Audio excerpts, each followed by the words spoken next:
diski sig'imi cho'ngroq, o'chirilgan materiallar ko'proq bo'lsa, tekshirish vaqti sal uzun bo'ldi. Başqa modda hosil bo'lmaydigan o'zgarish fizikalik o'zgarish deb ataladi. Bədənnin pakizligi odamni jo'shqin, ruhini ko'taranki qiladi. Turli yuqumli kasaldan yiroq qiladi. o'ng kachetanga urganda so'l kachetani tutib ber. Yosh to'kkuncha mush tuz. Uyg'ur jamiyatida o'g'il, qiz, ayol hammasi mulk varislik huquqiga ega. Ata-ana bola uchun eng muhim ul salg'uvchi, mangulik ustoz. Uning chiqishiga ulgurib, men mashinadan tushdim. Bu bek yaxshi ekan. Apa, ayting'a, bu qandaq narsa? Xush yoqmasqa ish buyursang, 6-oyda qo'li to'ngibdi. Atvirkya bo'lsa qalpoqliq burmabixlarni cho'ntish, bo'shatish uchun ishlatadigan qo'l saymini. Tushda mahallamiz bo'lakchilar jonlanib ketadi. Mehnatning tegi rohat, nodonning tegi gadoylik. G'o'running g'ayrati ish tugagandikilar. Quyosh parlab turgan bir atigini ko'rki kitob o'qiyotdi. Dadam har juma kuni jamiga boradi.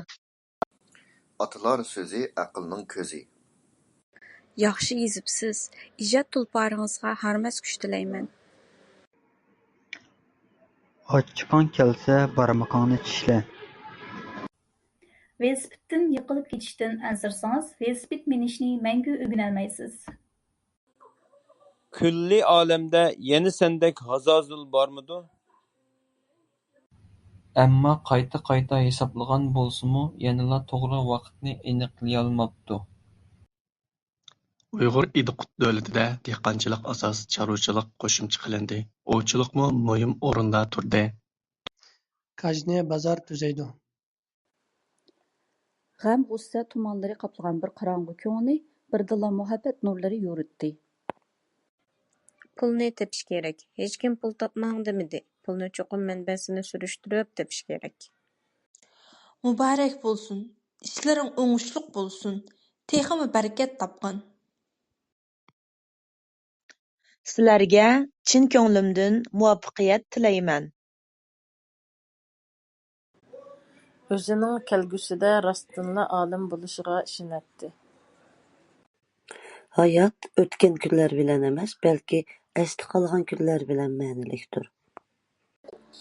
Yaxshi ayollar yaxshi erga loyiqdir. O'zaro teng bo'lgan 2-3 bulungning yuzlari teng bo'ladi. U yerdagi kishilarning chiroyi qop-qora ekan.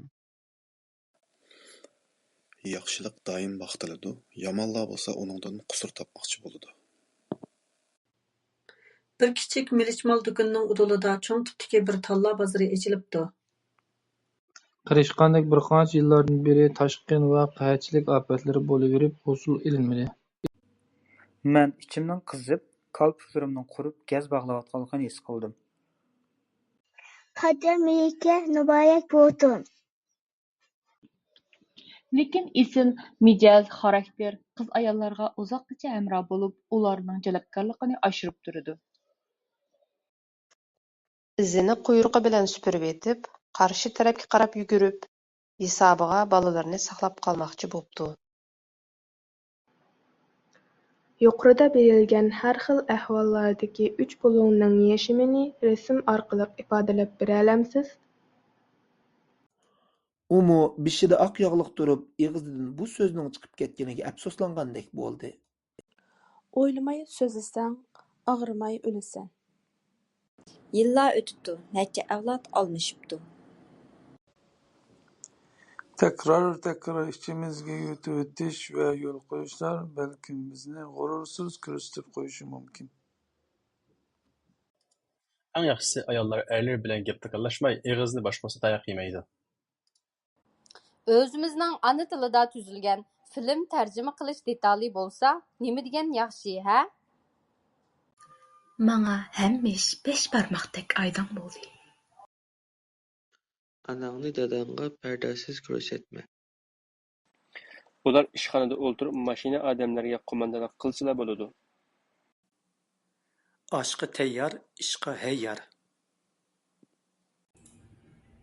يېزىقمۇ، تىلىمۇ ئۇيغۇرچە تۇرسا نېمىشقا چۈشەنمەيدىغاندۇ؟ ئۇنىڭ ئۆلۈمى ھەقىقەتەن ناھەق بولۇپتۇ. بۇنى كۆرگەن شامال بالا خامانغا قاراپ پۆۋلەشكە باشلاپتۇ. باشقا ئەمەلىيەتكە بىرلەشتۈرۈپ تۆۋەندىكى ئاكسىيومنى يىغىنچاقلاپ چىقىشقا بولىدۇ. ھەتتا بەزى ئىشلارنى قىلالمايدۇ. راست بىلەن يالغان بىر يىل جەم بولالماس. قۇدۇقنىمۇ چوقۇم قازىمىز، بۇزغۇنچىلىق قىلساقلا ئىش توختايدۇ دەپ قالماڭلار. مەكتەپ ھاياتى نېمە دېگەن كۆڭۈللۈك. بىز ئۆز ھاياتىمىزنى پىرىنسىپلارغا مەركەزلەشتۈرۈش ئارقىلىق ئۆزىمىزنىڭ ئۈنۈملۈك ياشىشى ئۈچۈن يول ئاچالايمىز. خورازچىلايدۇ. قانداق قىلغاندا خىمىيەلىك تەڭلىمىنى توغرا يازغىلى بولىدۇ؟ 5 ياش vaqtlarida dadisi yanchuqidan bir kompasni chiqarib, uningga o'ynashga beribdi. ئەتىكى قۇيرۇقتىن بۈگۈنكى ئۆپكە yaxشى. ئۇ مۇشۇ قىزنىڭ كاساپىتىدىن ئەزىز ئوغلىغا زىيان زەخمەت يېتىشتىن ئەنسىرەيتتى. ئەگەر كارۋان كۆزلىگەن مەنزىلگە ئامان-ئېسەن يېتىپ بارالمايدىغان بولسا، ھەممىمىز تۈگىشىمىز.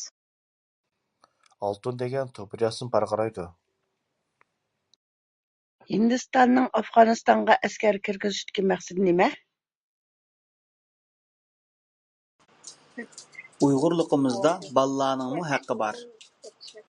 Heliqi ikki kuchuk nega ketgandi? Kentimizdagi quduqlar qurib qolgan chog'lar bo'ldi. Otni o'qurga bog'lab, dumbilarini silab, o'gizidan ganji o'ram beda achishib silib berdi. U Yosinni chuqur masxar qiladi. Axborot vositalari qachon barliqqa kelgan? Sodiq deb ism qo'ysa, tulki deb laqam oldi. Qerilik ahmoq uchun yuk, jahil uchun qish, ilm ahli uchun hosil davridir. 2 qatim o'qib aran tushundim. Qashqar shahri Bashkiram yezisi. Qanasning alayidligi uning ajoyibligi. Ko'l suyining suzukligi. Atrofning jimjit, tinch va xilvatligi. Tug'ilgan kuningga muborak bo'lsin, do'stim. Uyg'ur Idiqut davlatida dehqonchilik asos chorvachilik qo'shimcha qilindi. Ovchilikmi muhim o'rinda turdi. Selinayotgan yo'lning uli kundan kuniga uzrab o'rmonga ishkirlab kirmoqda edi. Bundaq bog' shahardimi yo'q. Shamal bola intayin bearam bo'pti. Farzandlar uchun ko'p ajr qilyapsizlar. Ko'p tashakkur. Buvayning uyini g'urbatchilik besibdi. Jamiyat turmush bo'lsa, uning xiyolidan to'liq yiroq, to'liq farqliq edi. Velosipeddan yiqilib ketishdan ansirsangiz, velosiped minishni mangu o'rganolmaysiz. Turmushimizda isrofchilik nimandaq ig'ir. Әмсі şu qız bulsun, mən әділішini to'g'rilab uni qishingga ilib baray. Senden tileymenki anamga yaxşılık qılğıdek fursatlarni bergin. Uyg'ur adib Abdurahim O'tkir. Biz arqım arqılıqni onun umumi a'zo formulasiga asosan yezib chiqalaymiz. Yaş vaqtida yaxşılık qilmagan qeyriganda qattiqlik ko'rar. Ya ölüm, ya körüm. Hey, balalıqdaki dostlarni qo'ymu seqindim. Hökumətki yaxşı görünümən desəng, xalq tillaydı. Yat eldeki tuncu köz mana tolumu sörün tərət bilinməkdə. قولۇڭلارنى ئېگىز كۆتۈرۈڭلار، ساناپ باقاي، دېدىم مەن يۇقىرى ئاۋاز بىلەن. ئۇيغۇر تائاملىرى ئۇيغۇر مەدەنىيىتىنىڭ ئايرىلماس بىر قىسمى. ئۆزىڭىزگە ئوخشاش يېقىملىق سۆزلىرىڭىزدىن خوش بولدۇم، گۈزەل ھەدە. نېمىشقا مېنىڭ پۇت-قولۇمنى چۈشەپ قويسىلەر؟ شۇنداق بىر كۈنلەر كەلسە، ئىشلىمەي ئۆيدە ئولتۇرۇپ يېزىقچىلىق قىلسام. بارلىق ئانىلارنىڭ خاتىرجەم ھەم بەخت ئىچىدە ئۆتۈشىنى تىلەيمەن. سېغىنمىسام يازمايتتىم، شۇنىڭ ئۈچۈن يازغان خەت دەپ باشلايتتۇق بىر چاغلاردا. پەقەت ياشلىقنىڭ تۇيغۇلىرىمدا ئەكس ئەتكەن يېڭىچە بىر تەسىرلىرىنى قوشۇمچە قىلىپ قويۇش ئويىدا. ۋاقىتنى ئۆتكۈزۈۋېتىشكە بولمايتتى. ئۇنى زۆرۈر تېپىلغاندا پەزىلەت كۆرسىتىشكىمۇ تەييار ئىدىم. ئاي توشمىغۇچە ئېتىڭنى ماختىما، يىل توشمىغۇچە قۇداڭنى. بىر نەچچە ئېغىز گەپ بىلەن ئۇلارنىڭ مەيدانىنى ئۆزگەرتىۋېتىش مۇمكىن ئەمەس. ئىنتايىن ياخشى تىزىلىپتۇ. بەك ماس كەپتۇ. نەدىن بىلدى بۇ كاساپەتلەر؟ تۈڭلۈككە ئارغامچا باغلاپ ساڭگىلاپ چۈشكىنىنى تۇيماپتىمەن. نېمىشقا خاتا يوللىنىپ قالغان ئۇچۇرلارنى ئۆچۈرگىلى بولمايدۇ؟ پارنىك ئېففېكتى دېگەن نېمە؟ ئايروپىلان بىلەن 20 نەچچە يىل ئۇچۇشقا توغرا كېلىدۇ. سەن پەقەت ئۆز رەقىبلىرىڭ ياكى كەسىپداشلىرىڭنى بېسىپ چۈشەلىسەڭلا كۇپايە. ئەمدى كەچلىك تاماققا تۇتۇش قىلاي. ئەجەب لەغمەن يېگۈم كەلدى. شاپپىدە لەغمەن قىلايچۇ. ھەمراھىڭىزنى كۆپرەك ئەپۇ قىلىڭ. ھەمراھىڭىزنىڭ قىلىۋاتقان بارلىق ئىشلىرىنى يولسىزلىق دەپ ئويلىۋالماڭ. چاپىنىمدا 4 يانچۇق، خەجلەي دېسەم بىر پۇل يوق. كىشىدىكى پۇل چۈشىدىكى پۇل. تور بېتى شۇنداق كۆركەم، چىرايلىق ئىدى. ئۇ جىمجىت ھالدا مېنىڭ گېپىمنى ئاڭلايدۇ، تېخى پات-پات بېشىنى مىدىرلىتىپ ماختاپ قويىدۇ. باشلانغۇچ، تولۇقسىز ۋە تولۇق ئوتتۇرا مەكتەپلەرنى ئۈرۈمچىدە ئوقۇغان. ياپون ئاياللىرىنىڭ پەرزەنت تەربىيەلەش جەھەتتىكى مەسئۇلىيىتى ھەقىقەتەن ئېغىر. بۇنىڭدىن كېيىن سۇلتان ئابدۇلئەزىز خان نامىغا خۇتبە ئوقۇلدى ۋە كۈمۈش پۇل باستۇرۇلدى. بەزى ئادەملەر ماڭدامدا پۇتلىشىپ يۈرىدۇ. بەزىلەر دورىلىق قۇم تېپىلمايدۇ. سەل ئاچقۇم كېلىۋاتىدۇ مېنىڭ. گەپنى قىسقا قىل، كۆسەينى ئۇزۇن. ئوغۇل بالا يىغلىغىنىچە بىر تىرامۋايغا سەكرەپ چىقتى. ئىنەكنىڭ بېشىغا كەلگەن كۈن موزاينىڭ بېشىغىمۇ كېلىدۇ. ئىشخانىدا ئادەم بەر تۇرۇپ، يوق دەپ ئادەم گوللاپ. قىزسىز يەر، پۇلسىز ئەر. ھازىردىن باشلاپ ھەممىڭلار بىر ھەپتىدىن ئالمىشىپ پادىشاھ بولىسىلەر. تۆۋەندىكى جەدۋەلدە بېرىلگەن كەرىلەرنى يادلىۋېلىڭلار. بىر مىللەتنىڭ ئەدەبىياتى ماھىيەتتە دەل شۇ مىللەتنىڭ تارىخىدۇر. ئۇ نېمىشقا دائىم مۇشۇنداق قىلىدۇ؟ بىزنىڭ بىر ھالەتتىن يەنە بىر ھالەتكە ئۆتۈۋاتقانلىقىمىزدىن ئۈنسىز بېشارەت بېرەتتى. ئىسسىنىشقا ئىشلىتىدىغان يېقىلغۇلارنىڭ ھەممىسى قۇياش بىلەن زىچ مۇناسىۋەتلىك. ئۇيغۇر تېبابەتچىلىكىدە بۇ ساھەدىمۇ ئۈنۈملۈك چارە-تەدبىرلەر يارىتىلغان. سائەت قانچىدا كۆرۈشىمىز؟ ھازىر قىزىمنىڭ ئۇيغۇرچىسى ياخشى. ئاجايىپ ئەزىمەتلەر تۈرمىدە تاياق يېمەكتە، ئازاب چەكمەكتە. ھەدە، سەن شۇ قەدەر پەزىلەتلىك قىز ئىدىڭغۇ؟ بۇ يەر بىز تۇرۇۋاتقان ئېگىزتاغقا ئايلانغان.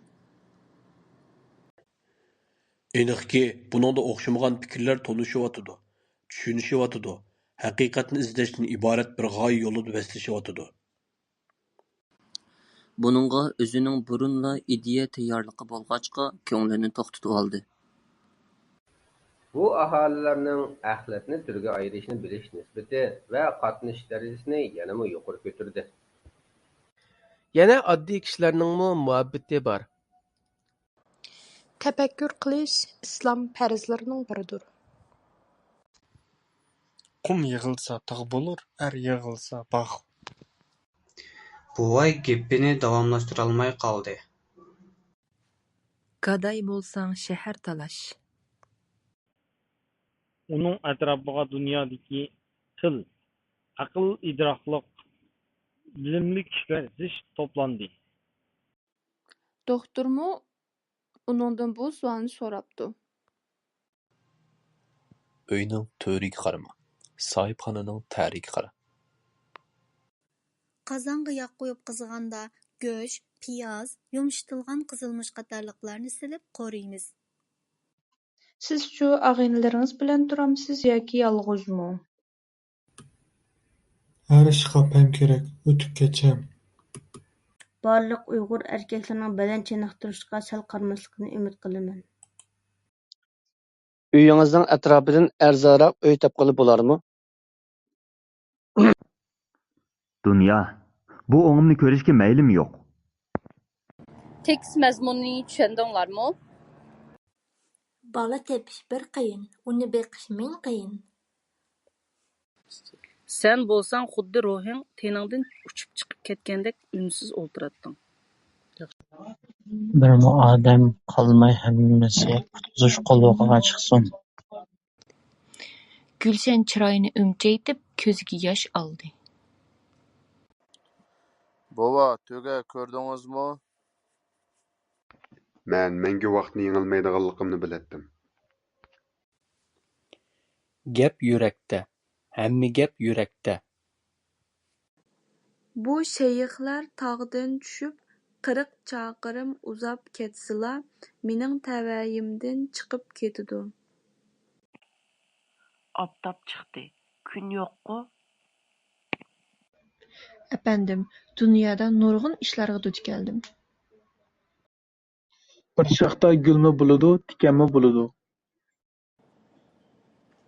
Sovet İttifaqıga ketgan bo'lsa, Nuri uningga aql tilaydi, baxt tilaydi. Men o'z orzuyim bo'yicha yashayman, dedi biri. U necha qitim kechalari etining bo'ynini quchoqlab, buqildab yig'ladi. Avlodma-avlod fizika olimlari ilmiy masalalar haqida bo'shashmay javob izladi. To'xuni o'ldirmeyçe yo'lbosni qo'rqitqili bo'lmas. Yuqoridagi umumiy pulning qanchalik qismi Yahudilardan kelganligi noma'lum. Yuqoridan yetkilish buyrug'i tushmadi. Qism Manasdan o'tilmayotidi. Men bu yil 10 yoshga kirdim. Burunla mushu gapni qilsala, jangga jidalmi bo'lmaydi. Obzordan tomtuvoqlarcha yakun chiqaradi. Shu arada kimdi biri Raji balaning dushman orqasidan o'zi yolg'iz qo'g'lab ketganligini aytdi. Yılandan qo'rqqan arg'amchidanmi qo'rqar. Bo'rining qozini yo'q, xam yeb o'lguni yo'q. Shundaq desa, ma'qul deb atdigandila oldimga keldingizmi? Ishikdan murda chiqsa, to'nglikdan sabr kirar. Kambag'al gul qissa tikini boyga sanchilar.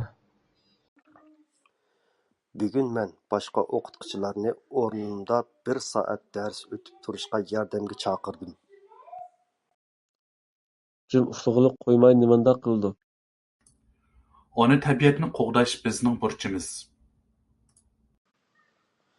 4-5 chirik xuddi qo'ziga itilgan bo'rdek itilishib berib, uni chambarchas bog'ladi. Mushu kamda taqqutuqqu so'zlaydiganlar ko'payib qoldi desa. Hurmatli o'qirman, asrim to'g'risida fikr taklif berishingizni qarshi olaman. Мен әтигәнлек гызада каймаклык әткән чай белән раса охшаган халвадан huzur qildim. Pütken ishqi ega to'la. Urushdan keyin botur. Tillay desam, sen bilan hech qanday adovatimiz yo'q. Biroq kaltak silay desam, jiniga ichim og'irdi. Gap sizning uningdan qanday foydalanishingizda. Tanha o'ltirish mumkin bo'lmaydi va tanha o'ltirishning imkoniyatimi yo'q. Xuddi jamoat rahmat deganga o'xshash. Buningdan boshqa Angliyada 2 parcha kitobi nashr qilindi. Shuncha yil harvisini haydadim, biror qitimmo ko'nglimni og'ritgani yo'q. Saqallari o'sik, uyqusizlikdan ko'zlarining cho'rilari qaraygan, chiroyi tatargan. Tok besimi o'lchaydigan asbob voltmetr deb ataladi. Ana yurt romani. Nima uchun radio qubullag'uchni tokka tutashtirсакла muzika anglag'ili bo'ldi?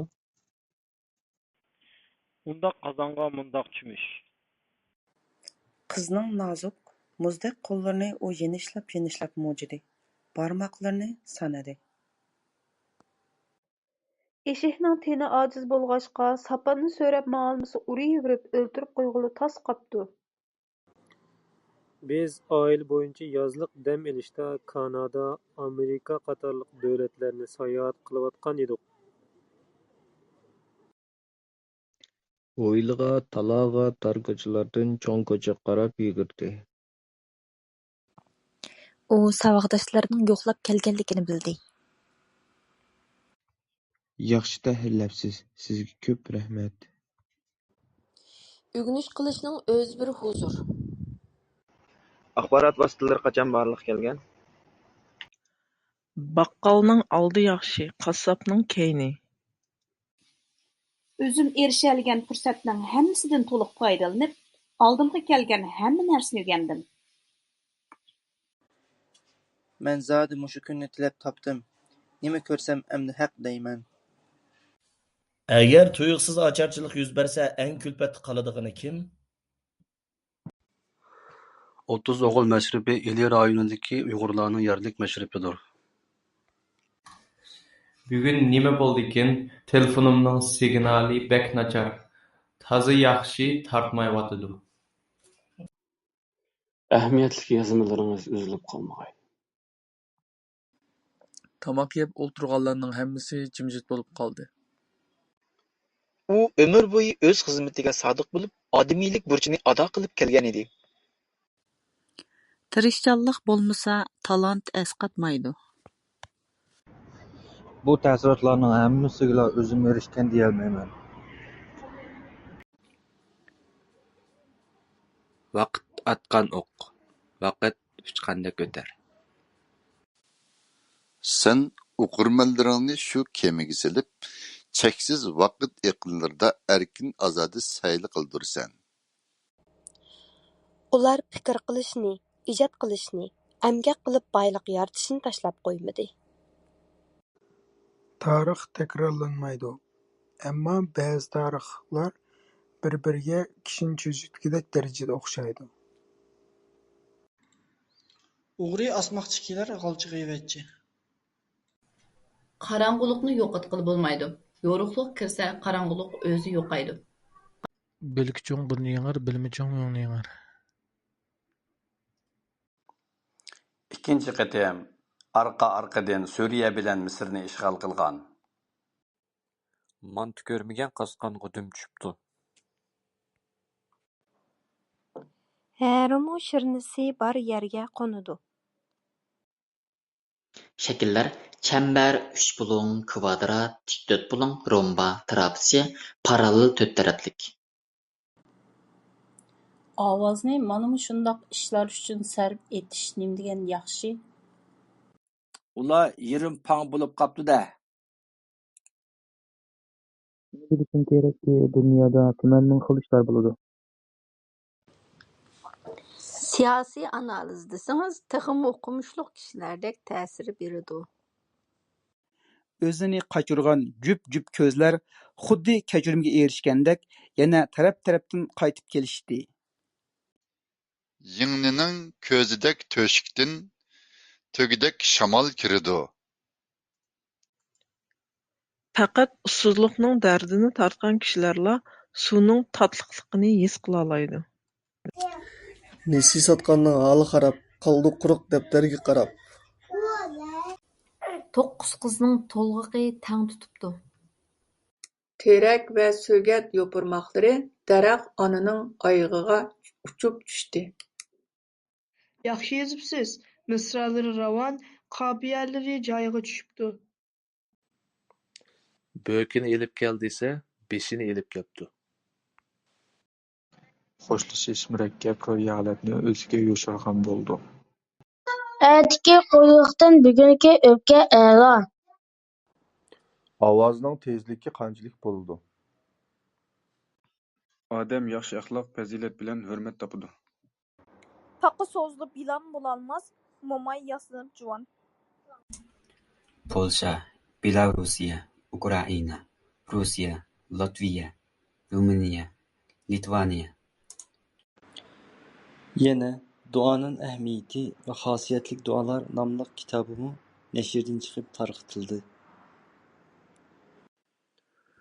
Cho'ng ishlarni vujudga chiqara olgan kishilar ishni hamisha kichik ishlardan boshlagan. Vagonlardagi qarlig'ashlar insonlarga rahmat aytayotgandek tinmay bichilishadi. Dunyoviy asar degan yanala boshqacha bo'ldi-ekan.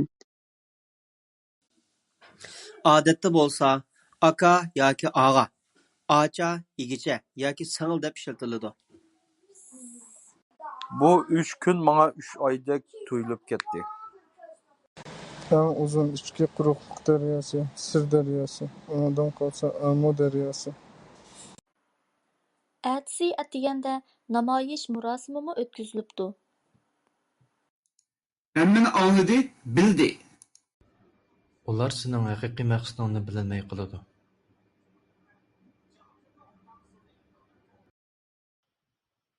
Muxtarboy odam qudratining ulug' ekanligini shu qatim ko'rdi. Hammaylan rostchilik bilan javob beradi. Besh qo'l o'xshash bo'lmagandek, har kalladagi xiyolmi o'xshash bo'lmaydi-da. Kapitan yanla o'z o'rnida mazmut turadi. Ular meni yana bir qatim uylariga taklif qilishdi. Men o'zra aytdim. Sharqiy tarafi Burchi noyisi bilan janubiy tarafi Jimnay noyisi bilan tutishadi. Shahar ko'chisida xiyoliy ketib, to'satdan bir yigit bilan do'qurishib qoldim.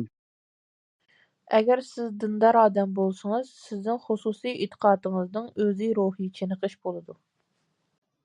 3-odat muhim ishni oldida qilish. Yaxshidan jafo kelmas, yomondan vafo. Amildor ayollar qon ozliqdan saqlanishda nimalarga diqqat qilish kerak? G'ulji noyisi Ara O'stang bozori.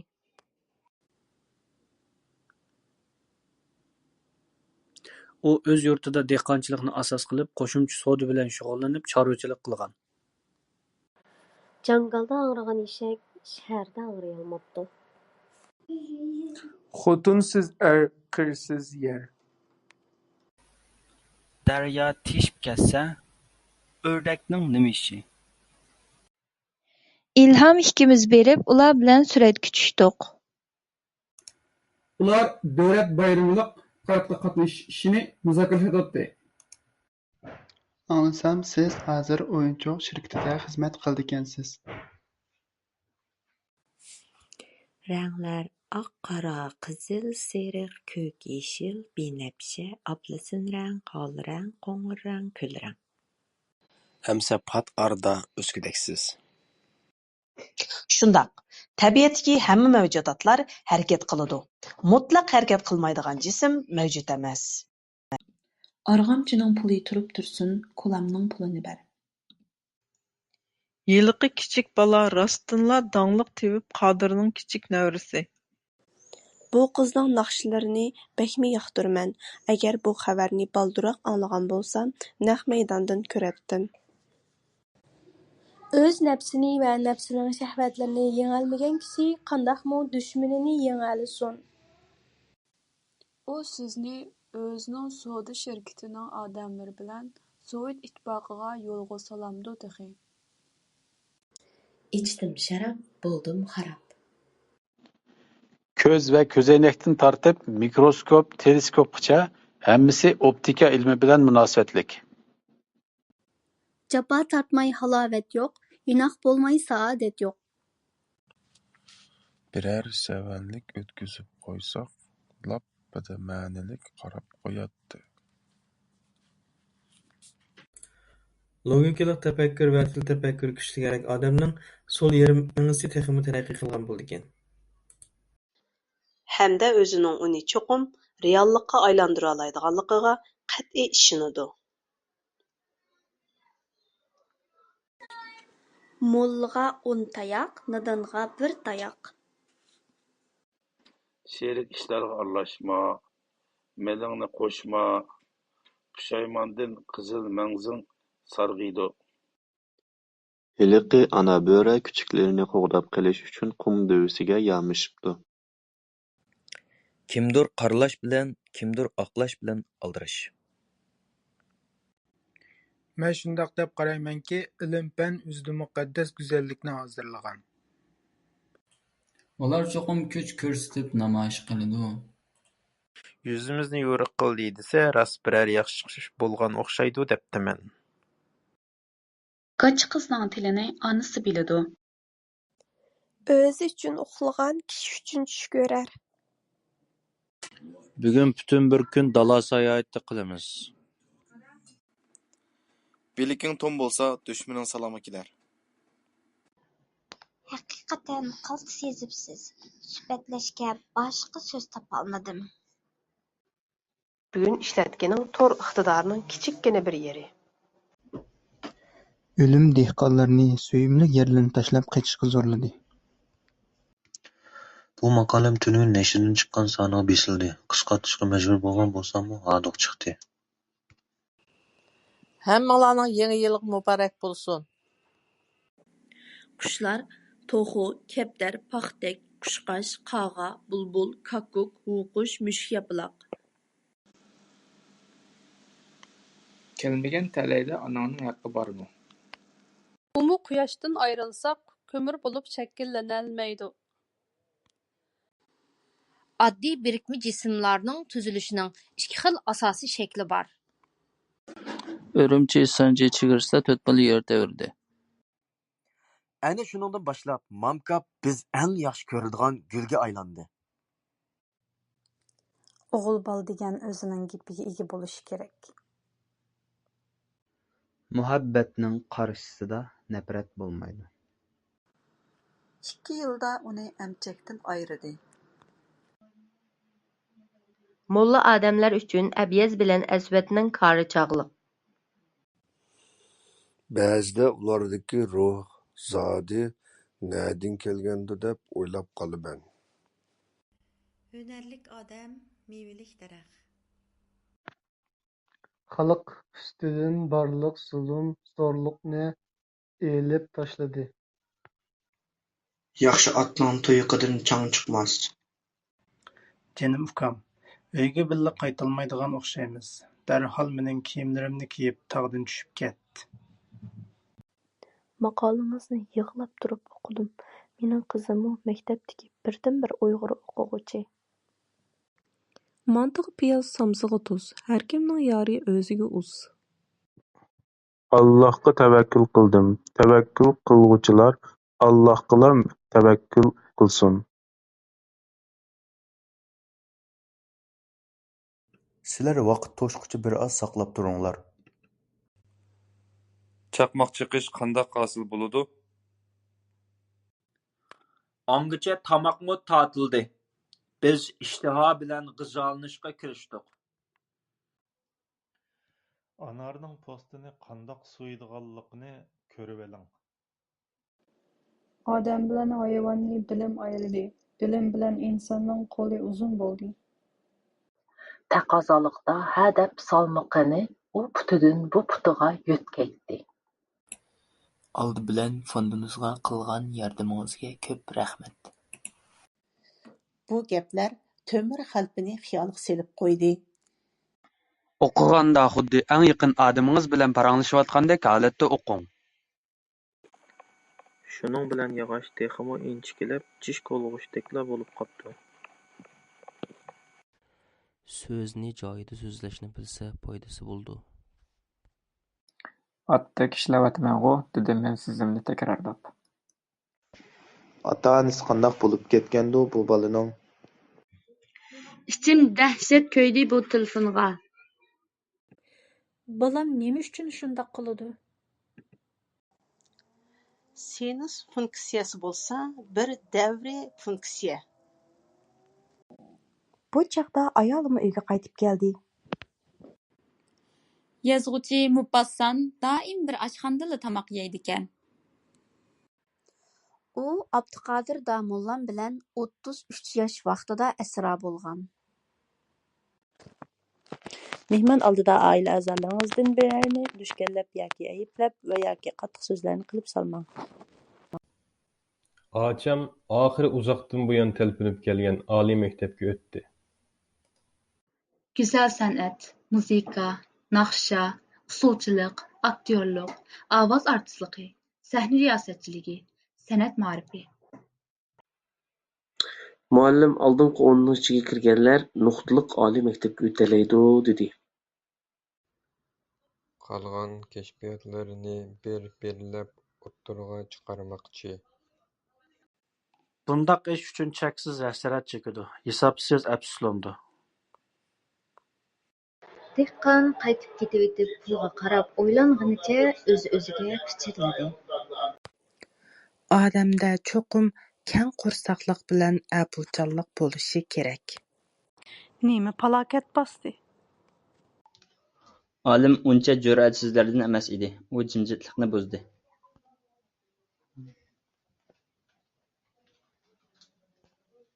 Xotin haq degan yavaş yumshoq bo'lganini ko'rgan.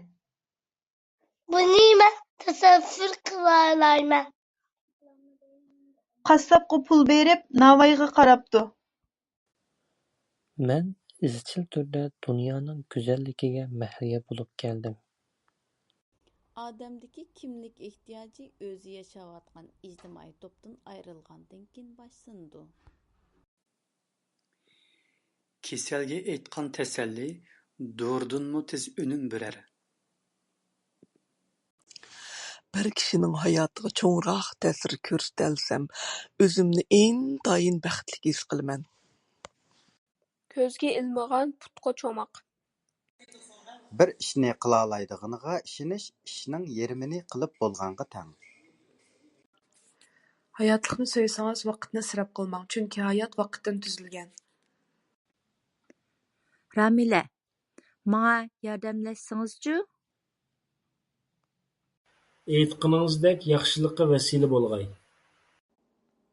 Biz uningga buningdanmi xatarlik dunyoga taqobil turish uchun yordam qilishimiz kerak. Daryodan o'tayotganda qirg'oqda qolgan bolalariga xavf yetishdan ansiraydi. Shu topda qildigan ishlarimning jiqliqida issiq qahvadan bir stakan bo'lsa, uyqumni qochirib olsam bo'ladi.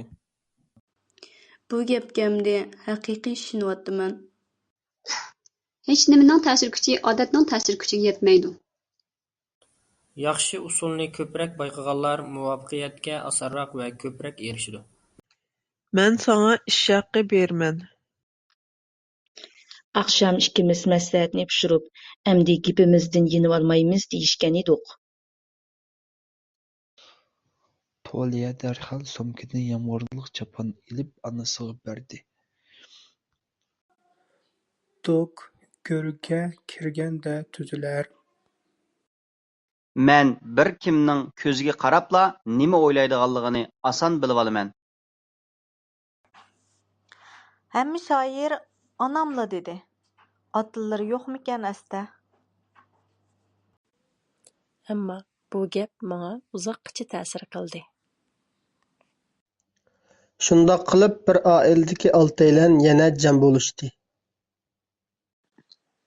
Kambag'alni izzat qilsang, cho'rqi bilan to'rga chiqar. Aram ilish odamning jismoniy kuchini asli keltirdi. Kakkuk keldi, yoz keldi. Ular hozir dunyoni qandaq aql, taktika va amallar bilan kontrol qilyotidi. Ota-bolaning xushalliq yig'isi hovlidagi har bir kishining yurakini shodlikdan yayratib, ko'zlarini namladi. Maydondagilar paroqqida kulishib ketdi. Xalq borgan sari chuvuldashib, tartib buzilishga boshladi. ئىككىسى ئۇزۇندىن-ئۇزۇن پاراڭلىشىپ ياتتى. گەپ يۈرەكتە، ھەممە گەپ يۈرەكتە. ئەپەندىم، ئادەمنى نېمىشقا ھاقارەت قىلىسىز؟ ئۈچ بۇلۇڭنىڭ ئۈچ تەرىپىنىڭ تىك تەڭ بۆلگۈچى سىزىقلىرى بىر نۇقتىدا كېسىشىدۇ. قىزلار شۇ سىزنىڭ ئۇنىڭ يېنىدا ئىكەنلىكىڭىزنى بىلىشنى خالايدۇ. ياغلىق تاشلاش، ئاق تاش، كۆك تاش قاتارلىق ئويۇنلار مەھەللىمىزنى تېخىمۇ جانلاندۇرۇۋېتىدۇ. سېنىڭ ئايدەك ئوغۇل قىزىڭ تۇغۇلسا، ئۆيۈڭدە تەربىيەلىگىن. باشقىلارغا تاشلاپ قويما.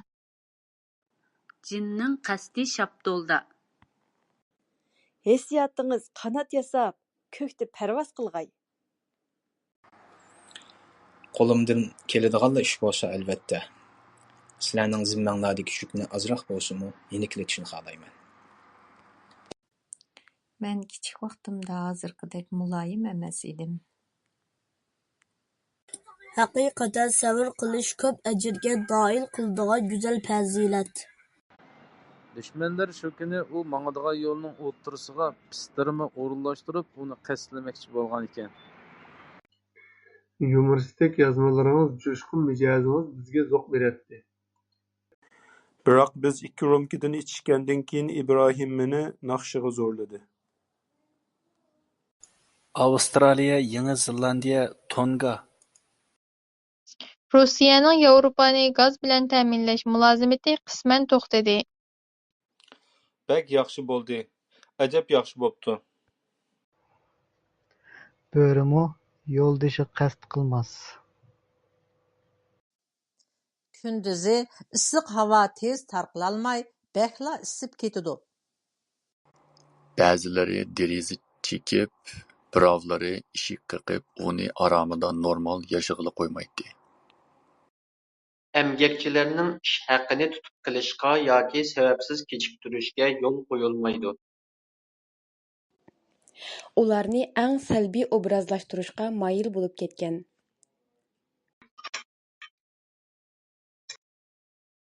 دادىلار مىللەتنىڭ تۈركى، قول قانىتى.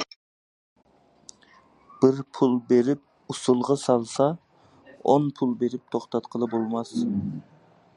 دارۋىن ھەر خىل ھاشاراتلارنى تۇتۇپ كېلىپ قايتا كۆزىتىدۇ، سېلىشتۇرىدۇ. ئاخىرى بۇنىڭدىكى سىرنى تاپىدۇ. بىلىم كۈچ ژۇرنىلىنىڭ 2 سانى نەشردىن چىقتى. بىپايان شورلۇق، قاقاس تۈزلەڭنى كۆرۈپ ياش چوكاننىڭ ئەرۋاھى ئۇچۇپ، ئۆزىنى چىمكىۋالغان ئىدى. چۈجىنى كۆزدە سىنا دەيدۇ كونىلار. بەك ئالدىراپ كەتمەيلى. ئانا تەبىئەتنى قوغداش بىزنىڭ بۇرچىمىز.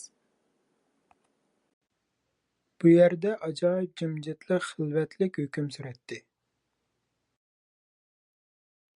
سەن بىزگە نۇر ۋە ھارارەت بېغىشلايتتىڭ. توك قەلەمنى ئىشلەتكەندە ئادەم بەدىنىدىن ئۆتىدىغان توك 25 مىللي ئامپېر بولىدۇ. دۈشمەن تاش سانىسا، خەلق قۇم سانايدۇ. ئۆگەن ئوغلۇم، داداڭغا ئوخشاش ئېشەك بولما. ھېچنېمە بولمايدۇ. دوختۇر ئېيتتىغۇ، تۇغۇت ۋاقتى 2 ئاينىڭ ئاخىرى توشىدۇ. 3 o'g'il tug'di. Onaning qalbi quyoşdek illiq. ئېگىلگەن باشنى قىلىچ كەسمەس. يولنىڭ ئۇ يېقىدىمۇ ئەمەس، بۇ يېقىدىمۇ ئەمەس، قاق ئوتتۇرىسىدا ماڭىدىكەن.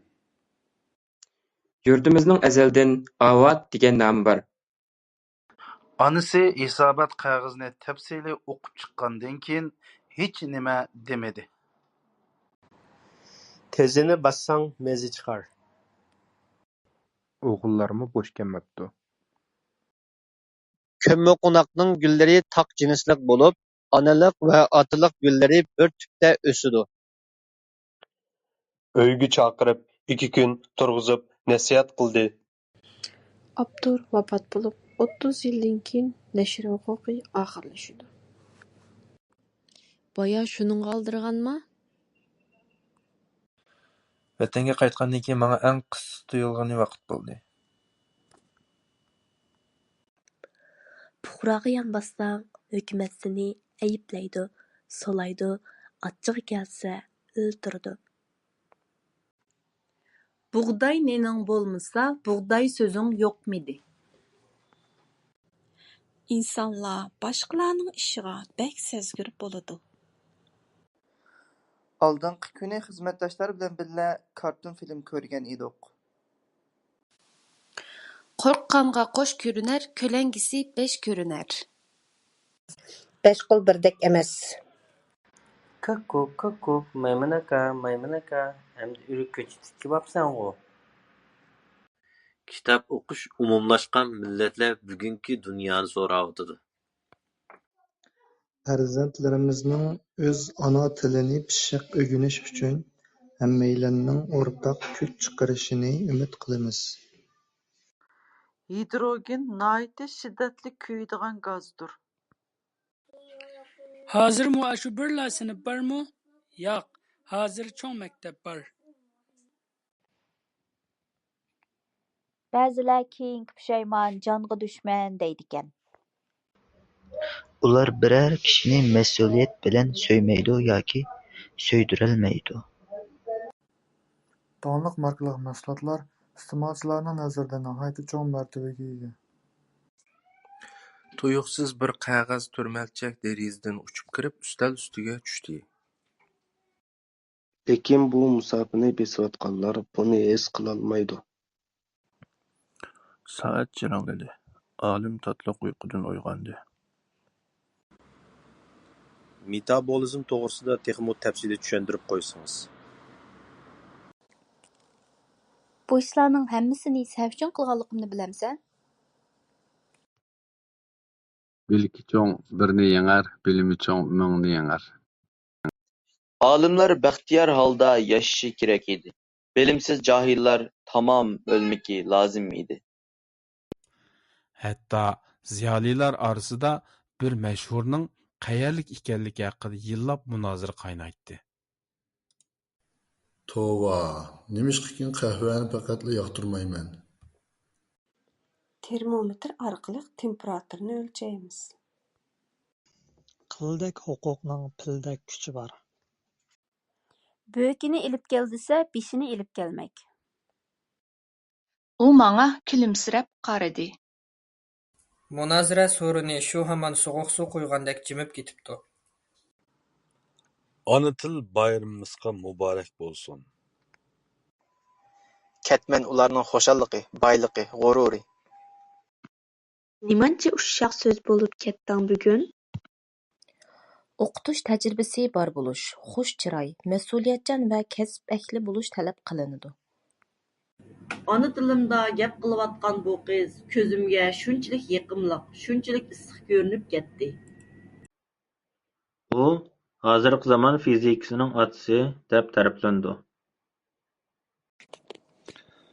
ھۈنەر تۈگىمەس گۆھەر. بازاردا مىڭ كىشى، كۆڭۈلدە بىر كىشى. نۇرى ساۋاقداشلىرىدىن 2 ھەپتە كېيىن قالغان. بىز سىنىپتا دەرس ئوقۇيمىز، مەيداندا ئويۇن ئوينايمىز. چىرايلىقنىڭ چىقىمى تولا. دۇنيا ئويلىغىنىمىزدىن كۆپ مۇرەككەپ. ھەتتا ھالاكەتكە ئۇچرىغان پاراخوتمۇ ئۇنىڭ ئورۇنلاشتۇرۇشىغا بويسۇنۇۋاتقاندەك قىلاتتى. خاتىرجەم بولۇڭ، سىزدىن ئالداپ ئېلىۋالغان بارلىق نەرسىلىرىڭىزنى قايتۇرۇپ بېرىمىز. قىزدا گۇناھ يوق، ئانىسى بۇزۇق. چاقتا گۇناھ يوق، تانىسى بۇزۇق. ھورۇنغا ئېتىزنىڭ قىرى تاغ كۆرۈنەر. ئۇ خىيال بىلەن 100دىن كۆپ كەتمەن چاپتىمىكىن تاڭ. يول بويىدا ئۇيغۇرلارنىڭ ئۆيلىرىدە مېھمان بولۇپتۇ. بوپتۇ، شۇنداقمۇ دەيلى. مەتتۇرسۇننىڭ لەۋزىگە مەن ئىشەنگەنمۇ بۇلاي. ئەمما باشقىلار ئىشىنەمۇ؟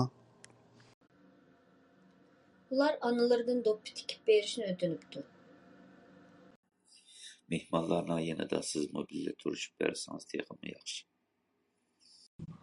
ئۇ ئالىي مەكتەپتە ئوقۇيالمىغان بولسىمۇ، ئۆزلۈكىدىن ئۆگىنىپ ئىختىساسلىق بولالىدى. Akabir əşrəflərinin iradəsiga ilm, bilimni pərdas qılıb turub maslashdikan. Kuchi bor taqqa chiqar, aqli bor ko'kka. بەلكى نېمىشقا ماڭا بۇرۇنراق دېمەيسىز دەپ ئورۇنسىزلا گۇمانلىنىشى مۇمكىن ئىدى. ياپونلۇقلار ئىقتىسادچىل، سەۋرچان، سودىغا ۋە ھېسابلاپ ئىش قىلىشقا ماھىر كېلىدۇ. يېڭى ياسىلىۋاتقان يولنىڭ ئۇلى ۋوگزالنىڭ تاشتىن قوپۇرۇلغان يۈك سۇپىسىدىن ئورمانغا قاراپ سوزۇلۇپ ياتاتتى. بۇلۇمسىزنى بولدۇرالمىدىم، خۇرجۇن قاچىسىنى تولدۇرالمىدىم. ئۇ كەچ تەرەپتە مەن بىلەن خوشلاشقىلى كېلىپ، ئۇچۇر قىلىپ قويۇپ 4 سائەت ماشىنىدا ساقلاپتۇ. ھازىر ئاشۇ بالىلىقىمغا قايتالمايمەن. فىزىكىنى كۆزىتىشكە قول سېلىپ تەجرىبىنى ئاساس قىلغان ھالدا ئۆگىنىش كېرەك. ئىلى تەۋەسىدە ئارانلا 16 مىڭ ئۇيغۇر قالدى. بۇ ھېكايەمنى ۋاقىت چىقىرىپ ئوقۇپ كېلىۋاتقان ئەزىزلەرگە كۆپ رەھمەت. نۇر خىيالدا رۇسلوف بىلەن ئۇزاق سۆزلەشتى. ئۇنىڭ بىلەن قىلىشقان سۆزلەرنى ئىچىدە تەكرارلىدى. بىردەمدىن كېيىن ئىلى ئورنىدىن تۇرۇپ يۈزىنى يۇدى. بەل باغلىغان بىلەن ئەر ئەمەس، چاچ تارىغان بىلەن خوتۇن. بىز كۆڭۈللۈك تۇرمۇش ئىچىدە كۈنسايىن چوڭ بولماقتىمىز. نېمە بولدۇڭ؟ تاتىرىپ كېتىپسەنغۇ؟ ئاغرىپ قالمىغانسەن؟ خەپ توختاپ تۇر. سېنى ھەرگىز بوش قويمايمەن. ئەھمىيەتلىك ئىشتىن بىرسى روياپقا چىقىپتۇ. بۇ كىتاب ئۈچۈن ئەجىر قىلغان قەلەمكەشلەرگە زور ئۇتۇق تىلەيمەن. سىرتلاردا تېلېفونغا قاراپ بولالمىدىم. ھەم تور تاپماقمۇ تەس بولدى. Bahar geldi, kuşlar sayrıdı, güller açıldı. ئېسىمىزدە بولسۇنكى تۆمۈر نەچچە 100 گرادۇسلۇق يالقۇندا تاۋلانغاندىلا ئاندىن پولاتقا ئايلىنالايدۇ. بىر كۈنى قەيسەر دادىسى بىلەن تاغقا چىقتى. ئارىلىقتا باي پالتىسىنى ئەچىقىپ ئۈجمىنى كېسىپ تاشلىماقچى بولۇپتۇ. مانا ياز تۈگىدى. كۆڭۈللۈك كۈزمۇ ئاخىرلاشتى. توي تۆكۈن، ئوغلاق، بەيگە پەسلى باشلاندى. ئادەمزاتنىڭ تەبىئىتى تەبىئەت مەدەنلىرىدىن بەرپا بولغانلىقى ئۈچۈن بىر-بىرىگە قوشۇلماققا مايىل كېلىدۇ. مەن بۇ خەتنى سىزگە بولغان ئىشەنچ ۋە ئەقىدىنىڭ كۈچى بىلەن يېزىۋاتىمەن. ۋوي سىز ۋەھشەت ئويناپ قويىدىكەنسىزغۇ؟ بۇ گەپلەرنى ئاڭلاپ ئۆپپىدە قىزىرىپ كەتتىم. بىزمۇ تىنچ ئامان قايتىپ كەلدۇق. ئىككىلا تەرەپ بەك خۇشال، بەك رازى. ئۇ تېخىمۇ قاتتىق تىت-تىت بولۇپ، كېيىنكى ئاپتوبۇسنى ساقلاپ تۇردى. چېلىپ بولالماي ھېرىپ كەتتىم ماۋۇ پىژغىرىم ئىسسىقتا. تۇرپاندا ئۈزۈم پىشىپ مەي بولۇپ كەتتى دەيدىغۇ. تۆگە ئېتىز بۇزسا ھېچ گەپ يوق. توخۇ پالاقلىسا باراڭ-چۇرۇڭ. ياپونىيە ۋە سابىق سوۋېت ئىتتىپاقىدا ھەربىي ئىشلارنى ئۆگەنگەن. قېرى-خوتۇن ياش بولدى، جۇۋانلارغا تەس بولدى. ئاددىي لېكىن مۇھىم پىرىنسىپ بار. ئۇ بولسىمۇ خۇدا پەقەت ھەقىقىي تىرىشقانلارنىڭ تىلىكىنى ئىجابەت قىلىدۇ. كىشىلەر ئاۋۋال زاڭلىق قىلىپ كۈلۈشتى، ئاندىن كېيىن ھەيران قىلىپ پىچىرلاشتى. ئەنۋەر ۋەدىسىدە تۇرىدۇ. ياۋروپادا توپ ئوينىسا نېمە دېگەن ياخشى بولاتتى، ھە؟ مەن ئەزەلدىن خاتىرجەم خىزمەت ۋە ئاددىي ئائىلىۋى تۇرمۇشقا ئىنتىلىپ كەلدىم. ساۋابلىق ئىش دېگەننى ئىزدەپ سوراپ قىلغۇلۇق بالام. ئۇ ئەسقاتمايدىغان ماتېماتىكا بىلەن ھەپىلىشىدىغان روھىي كېسەلگە ئايلاندى. كۆپ كۆرگەن كۆپ بىلەر. گۆرگە كىرگەن تىرىك چىقماس، ئۆيگە كىرگەن قۇرۇق چىقماس. ئۆمەر ھەييامنىڭ ئىسيانكارانە روھى ماڭا ئەڭ يارايدۇ. بىزنىڭ ئائىلىدە 5 جان بار. دادام، ئاپام، ئاچام، مەن ۋە مۈشكۈم. ئۇ تەرەققىي تاپقان دۆلەتتە ياشايدۇ. خىيال كېچىدە ئېچىلار، گۈل سەھەردە. زىياۋۇدۇن كەتمىنى بىلەن چىرايلىق ئۆينىڭ سۇپىسىنى ئوتتۇرىدىن چاناشقا باشلىدى. مەن تېخى سېنى مويسىپىت مۆتىۋەر بولغاندىكىن جەزمەن دانا پىكىرلەر بايان قىلار دەپ ئويلاپتىمەن. كىچىك خوتۇن ئادەتتە توقال دەپمۇ ئاتىلىدۇ. تۇرغۇن خىجىلچىلىقتا قىلغىنى قىلىق تاپالمايۋاتاتتى. كۆكرىكىمگە سىغمايۋاتقان يۈرىكىم ئۆز ئورنىدىن يەنە بىر رەت قوزغىلىپ كەتكەندەك بىلىندى. ھېچكىم سېنىڭ بىر نېمەڭنى ئۆچۈرۈۋەتمەپتۇ، تۇرمامدۇ ئەنە. ئىچكى ساقلىغۇچ دېمەكچىمۇ يا؟ كۆرسە ھالى يوق، كۆرمىسە كارى يوق. ئەلنىڭ جېنى چىقسا، گالۋاڭنىڭ كۈلكىسى چىقار. ياخشىلىقنىڭ قەدرىنى بىل، ئەمما ياخشىلىق بىلەن سېنى سۇندۇرىدىغانلاردىن ھوشيار بول. مىللىتىمىز ھەر ساھە، ھەر كەسىپتە يېتىشكەن كىشىلەرگە موھتاج. سىز بىلەن تانسا ئوينىغاندا ئېسىمدە بەك قاپتىكەنسىز. پاھ، نېمە دېگەن تاتلىق، ھە؟ ئۈرۈمچىگە ساق-سالامەت چۈشۈۋالدۇق. يېڭى يىلدا يېڭى نەتىجىلەرنى تىلەيمەن. Bir odam bir kunda ming og'iz gap qilsa o'ladi deganni anglamaganmisan? Chunki simmetrik bo'lmagan shakldan faqat biri bor. 3. bosqich. Qiziqchilar va lapchilar o'tirg'i chiqib, harakatlik lap urib, mashrab ahlini kuldirdi. Sağlam kunlaringda yaxshilik yetkuz. Haqni yozalagan qalam xanjarga o'xshaydi. Muallim darsni yaxshi tushundirdi. Yaxshi so'z toshni yorar, yomon so'z boshni. Buni tabiat dunyosining qonuniyati belgilagan. Hoshim qorong'uda uning mushuk yoki kuchuk ekanligini farq etolmadi. Iliqi ikki kuchuk nega ketgandi? Yaxshilar ko'rsa nimaga bo'lsa chilab keladi. Yaxshilar ko'rmasa bog'lab qo'ysa turmaydi. Uni jazo maydoniga yolab opirib, chanab qiyma-chiyma qilivitishga buyurdi. Men Mahmudni taniyman, u mening savodishim. Shu mang'ancha biz mana bugünkidek holatga kelib qoldik. Men azaldan mushukka amroq edim. Baqqan mushukni xuddi orzuluq bolamdek yaxshi ko'ratdim. Dard kelganda darmon ketar. Uni birlikda qo'g'daymiz. Sizlar emas, biz hammamiz. Yoshning sa'ti yo'q, qerining chiroyligi. Undaqda ata-ana bo'lg'uchi bola nima desa ma'qul bo'lishi kerakmi? O'tni kim tutsa, shuning qo'li kuya. Uning to'y taklifi shundoq bir paytda qo'yildi. Yaponiyaning sobiq bosh vaziri Shinzo Abening suiqasdga uchrab o'ldirilishi uyg'urlarni qayg'uga cho'mdirdi. Odamga biror ish ta'sir qilganda, ilhom degan ana shundoq etilib chiqadigan o'xshaydi. Harbiy mashqdek bo'lib qolarmi qandoq? Sasha u yoqqa bu yoqqa qaradi, ondan ozg'an chechigiga ko'zi tushdi. Tögü hasırap, hömüdep, bozlap yerga yiqildi. İş pəm bilən, işik dəm bilən. Cüretning so'zi oyoqlashi bilan tang qizg'in javob chilindi. Argentinaning shimolida istibdodlik mezgildagi maxfiy jasad o'rni bayqaldi. Bilim sizga tördün o'rin tegsa, qarag'inki tör pagah. Pagah bo'lsa tör hisoblanadi. Bu karızlarni kovlash jarayonida qezib chiqarilgan tosh to'pa 1 million tonna. Qayerda to'mir keni bor deganlarni bilalaysiz. Chapxina olaman deb qarg'u qipti. Qapqara qo'y ko'zlaring bo'lsa, o'lim degan qapqara nurdan bo'lak hech nimani ko'rmaydi.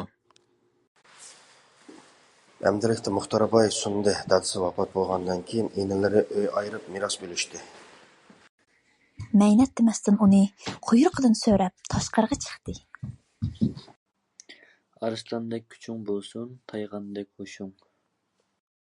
چوڭلاردىن ئەتىگەنلىك ناشتىنىڭ ئىنتايىن مۇھىملىقى ھەققىدە ئاڭلايتتىم. ئۇ ھازىر شۇ يازغۇچىنىڭ تىرىلىش رومانىدىكى ماسلوۋا. خېلى ئۇزۇندىن كېيىن باشقىلارنىڭ ئاۋازى ئاڭلاندى.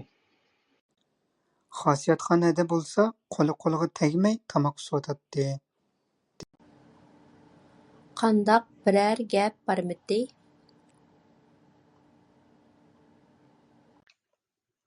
ئاپەت كۆرمەي دېسەڭ ھوشيار بول. ئېپى كەلسە سېپى ئۆزىدىن كېلەر. بۇرۇنقى زاماندا بىر بوۋاي ئۆتكەن ئىكەن. ئۇ ھېچنېمە كىيمەپتۇ.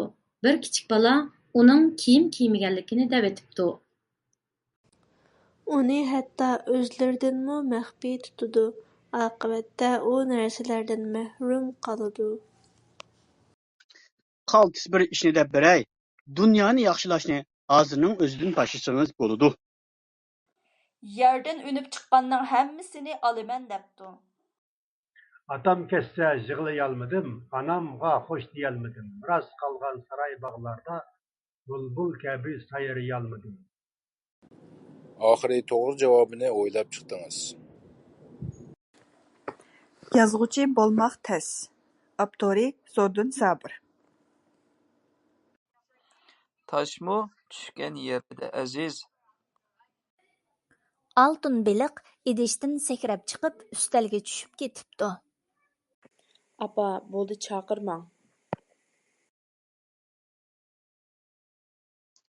Qadr bilmәсләр g'amsiz bo'ladi. Qadrdonning g'ami ko'p bo'ladi. Boshlamchi bilan agashguchining farqi ijodchanlik. Ko'zlaridan tatarg'an chiroyidan qayg'u hasrat aralashgan jiddiylik ko'rilgan holda uyga qaytib keldi. Ular doim ovat turadigan Ko'rkiratma nomli mahallaga keldi. Men oxiri otam va tuqqanlarning qo'shilishi bilan operatsiya qilishga qo'shilish jadvaliga imzo qo'ydim. Bir bechora yigitning ko'ngil qushi bir go'zalning ishqiy savdosiga mubtalo bo'lib qoldi. Bir qator uşaq təkliflər axırı qəbul bo'libdi. To'r beti shundoq ko'rkam chiroyli edi. Ma'arif erkinlikning eshigini ochadigan oltin ochquchdir. Ulardek yaxshini men bu yerda tugul, shahardimi ko'rmagan. Shu chog'da boshqalarning ko'zini chaqnatalaysan. Har qandaq bir kishi o'z yozgan yozmadan boshqacha huzur his qildi. Gap so'zi siliq sipoyi ayoliq edi. Qisqa ko'rak jo'sni kiyib belini po'la bilan bog'ladi. Men o'rindiqqa yasashni o'rganayotgan vaqtimda sen menga madad berding. U umid bilan umidsizlik o'tirsida parishon holda qaytdi. Turmushdagi kichikgina ishlar nihoyat keng ijtimoiy arqa ko'rinishdan bishorat beralaydi. Şunday desem, ağzımı buzğum yo'q. Havoning issiq-sovuq bo'lishi havo iqlimini paydo qiladi. Balang o'lsa erga boq, ering o'lsa yerga. Agar arslonga it boshchilik qilsa, barcha arslonlar it siyoqiga kirib qoladi. Avval o'yla, keyin so'zla. Shundoq, u mushu yerda. Ikkinglar uning bir qo'shiq qinidan kechinglar. Nima uchun Girman xalqi jiq mulklardan ayrilgan bo'lsa-mu, ajdodlarining aql-farosatidan ayrilmadi? Muvaffaqiyat qozonganlar balaliq vaqtida kitobxumarlardir. G'oliblar kichkidan o'qishga amroqlardir. Kechda soat nechalarda qaytasiz? Bunun bilan Oğuz Hakanның g'azabi kelib, uningga askar chiqarishga tayyorlandi. Xatib sababini so'rabdi. Udur kelgan dasturxonning birida o'ltiramiz. Ular bugun go'sht qaynatdi. Undaq emasdi. Qalaymaqan narsa yo'llamsangizlar, undaq bo'lmaydi. ئۇ نۇرغۇن كىنولاردا رول ئالدى. ئىككىنچى كۈنى كەچتە يىگىت ئېغىر قەدەملىرىنى يۆتكەپ يەنە يولغا چىقتى. ئەڭ مۇھىم بولغىنى ئۇنىڭ قالدۇرۇپ كەتكەن ئەسىرىنىڭ قەدرىنى بىلىپ مېغىزىنى چېقىش. ئىنسانلار ئارزۇ قىلغاندىكى ئەڭ ئېسىل رەختلەرنى توقۇيالايدىغانلىقىنى ئېيتىشىپتۇ. قىز ئۇلارنىڭ ئادەتتىكى ئادەملەر ئەمەسلىكىنى چۈشەندى. قولى ئوچۇقنىڭ يولى ئوچۇق. ئاغرىپ قالغان ساياھەتچىلەر بارغانسېرى كۆپەيدى. تاغلار يەنە كۆزنى قاماشتۇرىدىغان كۈمۈش لىباسىنى كىيدى. ئاددىي ۋە مۇرەككەپ شەكىلدىكى بايان جۈملىلەرنىڭ ئاخىرىغا چېكىت قويۇلىدۇ. شۇمتەكلەرنىڭ قىلىقى چىققىلى تۇردى. ئۇ ئىككى قولىنى مۈرەمگە قويدى. ئىككى ماددىي نۇقتىنىڭ سىزىقلىق تېزلىكلىرى تەڭ بولسا، رادىيۇسى كىچىك بولغىنىنىڭ بولۇڭلۇق تېزلىكى چوڭ بولىدۇ. بۇ قىزىقارلىق بايقاش داروىننىڭ كېيىنكى تەتقىقاتىدا ئىنتايىن مۇھىم رول ئوينىغان. سەن ئۇنى ئىزدىمىسەڭمۇ ئۇ سېنى ئىزدەپ تۇرىدۇ. ئۇلاردىكى مەسىلە بولسا مەبلەغنىڭ كەمچىل بولۇشى ئەمەس، بەلكى پىلاننىڭ كەمچىل بولۇشىدۇر. راست. راستتىنلا رەسىملەر بار ئىكەن. بەزىلىرى بېشىغا ئوتۇغان تاقىغان، ئۇچىسىغا ئالتۇن ھەللىك ئۇزۇن كۆڭلەك كىيگەن خانىشقا ئوخشايتتى. 3 دەرىجىلىك مائارىپ تۈزۈمى باشلانغۇچ، ئوتتۇرا ۋە ئالىي مەكتەپنى ئۆز ئىچىگە ئالغان. ئەگەر مەن بۇ يەردە بولغان بولسام، جەزمەن بۇ يولنى ماڭغان بولاتتىم. يالىڭاچ سۇدىن قورقماس، كەچ قالغاندا قاراڭغۇدىن. ياۋروپادىكى ئەدەبىي ئويغىنىش ھەرىكىتى بۇرۇنقى ئەنئەنە ئۈستىدىكى چوڭقۇر ئويلىنىش ۋە كەسكىن تەنقىدىي پوزىتسىيەدىن تۇغۇلغان. مەن دادامنىڭ ئادەم خاتالاشقىنىنى بىلگەن ئىكەن، ئېتىراپ قىلىشنى بىلىش كېرەك دېگەن سۆزنى ئەسلىدىم. ئادىلجان بىردەم ئويلىنىپ قالدى. 3 ۋاق تاماق پەيتىدە مۆلدۈرلەپ قاراپ ئولتۇرغان سۆلەتلىك ئوغۇللارغا تاماق بەرمەي يۈرەك چىدامدۇ. پەن تېخنىكا تارىخىدىكى ئەڭ رومانتىك ھېكايە بولۇپ قالغان. ئەمما خوتۇنى ھەرقانچە ئەقىللىق بولسىمۇ ئۇنىڭغا تاقابىل تۇرۇپ ئۆزىنى قوغدىمىسا بولمايتتى. ھازىردىن باشلاپ ھەممىڭلار بىر ھەپتىدىن ئالمىشىپ پادىشاھ بولسىلار. بۇرۇن كىشىلەر بىر-بىرىنى كۆرمەي تۇرۇپ توي قىلىپ بەختلىك بولالايدىكەن. مۇختەر باي رەيھاننىڭ قەبرىسىنى قۇچاقلاپ دۈم ياتاتتى. ياخشىلىقىڭلار ئۈچۈن ئاللا ھەسسىلەپ ياخشىلىق بەرسۇن. كەمبەغەل گەپدان گۆشكە ئامراق. ئاچ كۆز تويماس، بېخىل بىيماس. باقا توڭلۇق بىلەن جاۋاب بېرىپتۇ. بۇنداق مۇئامىلىگە ئۇچرىغىنىدىن ئۆكۈنۈپمۇ كەتمىدى، بەلكى خۇشال بولدى، ئۆزىگە تەمەننا قويدى. ئانامغا باشقا جاۋاب بېرىشتىن ئۆزۈمنى قاچۇرۇپ، گەپنى يۆتكىۋەتتىم. تۇرمۇشتا بىز ئوخشىمايدىغان مۇھىت ۋە ئوخشىمايدىغان رەقىبلەرگە دۇچ كېلىمىز. جېنىم ئاپام بەزى كۈنلىرى ئۆلۈۋالماقچى بولىدۇ. تۈزۈكىنە تاماقمۇ يوق، ئەتىگەنلىكى قېتىپ كەتكەن موما، چۈشلۈكى شىفەن، كەچقۇرۇقى قۇرۇق بولكا بېرىدۇ. شۇنداق تۇرۇقلۇق، نېمە ئۈچۈن يەنە مېنى ئۇستاز تۇتماقچى بولۇپ قالدىڭىز؟ بەزى بىر ئادەملىرىمىزنىڭ كاللىسى نەدە چۆگىلەيدىكىن دەپ قالىمەن بەزىدە. قارىغاندا سىزگە يارامىغان ئوخشىمامدۇ؟ دادام تۆمۈرچى ئىدى، بۇ ھۈنەر بارغانسېرى يوقاپ كېتەي دەپ قالدى. ئاكام بىر نەچچە تىراكتور سېتىۋالدى. ئارتۇقچە. ئۇلارمۇ ئاخىر ئۇتقۇنلارغا قوشۇلىدۇ، ھەتتا يىراق دېڭىزلارغىچە ئېقىپ بارىدۇ. ئەجەبا بىزگە سۈكۈتتىن باشقا ئامال يوقمۇ؟ بۇ زېمىندا بىز ئۈچۈن سۆزلەيدىغان ئادەم قالمىغانمىدۇ؟ پۇتى ئۆيگە كىرگۈچە كەشى تۆرگە چىقىپتۇ.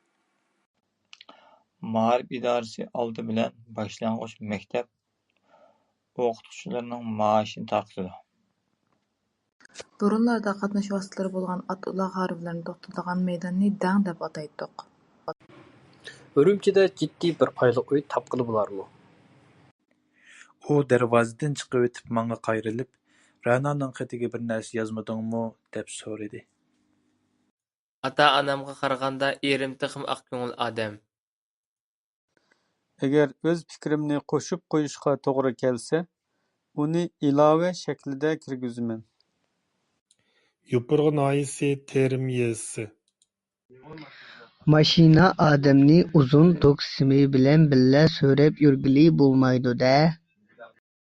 ۋاپات بولغۇچىنىڭ ھۆرمىتى ئۈچۈن ئۇرۇق-تۇغقانلار ئىچىدە تەييار بولۇپ قالغان توي كېچىكتۈرۈلىدۇ. ماڭا بۇ 2 كۈن ئاجايىپ ھېكمەتلىك تۇيۇلدى. گۈل دۇكىنىدىكى قىزغا پۇل بېرىپ مەن بىلەن بىللە بېرىشقا كۆندۈردۈم.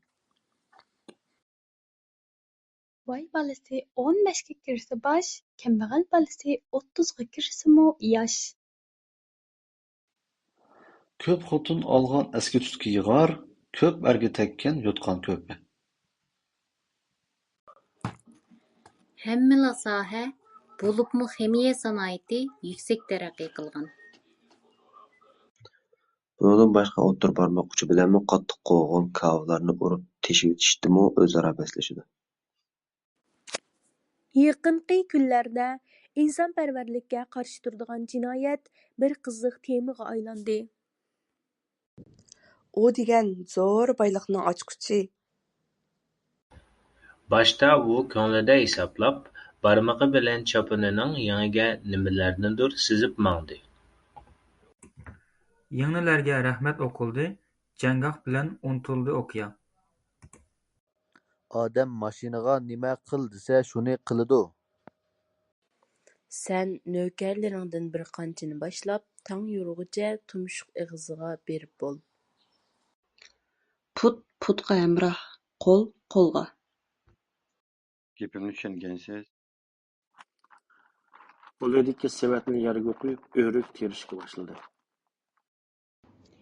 كۈن غەربكە ئېگىلگەندە قايتىپ كەلدۇق. دۈشمەن ئۇخلاپ ياتقان باتۇرنى ئويغاتقۇچىدۇر. نۇقسان ۋە پەزىلەتلىرىنى ئەلگە مەلۇم قىلغۇچىدۇر.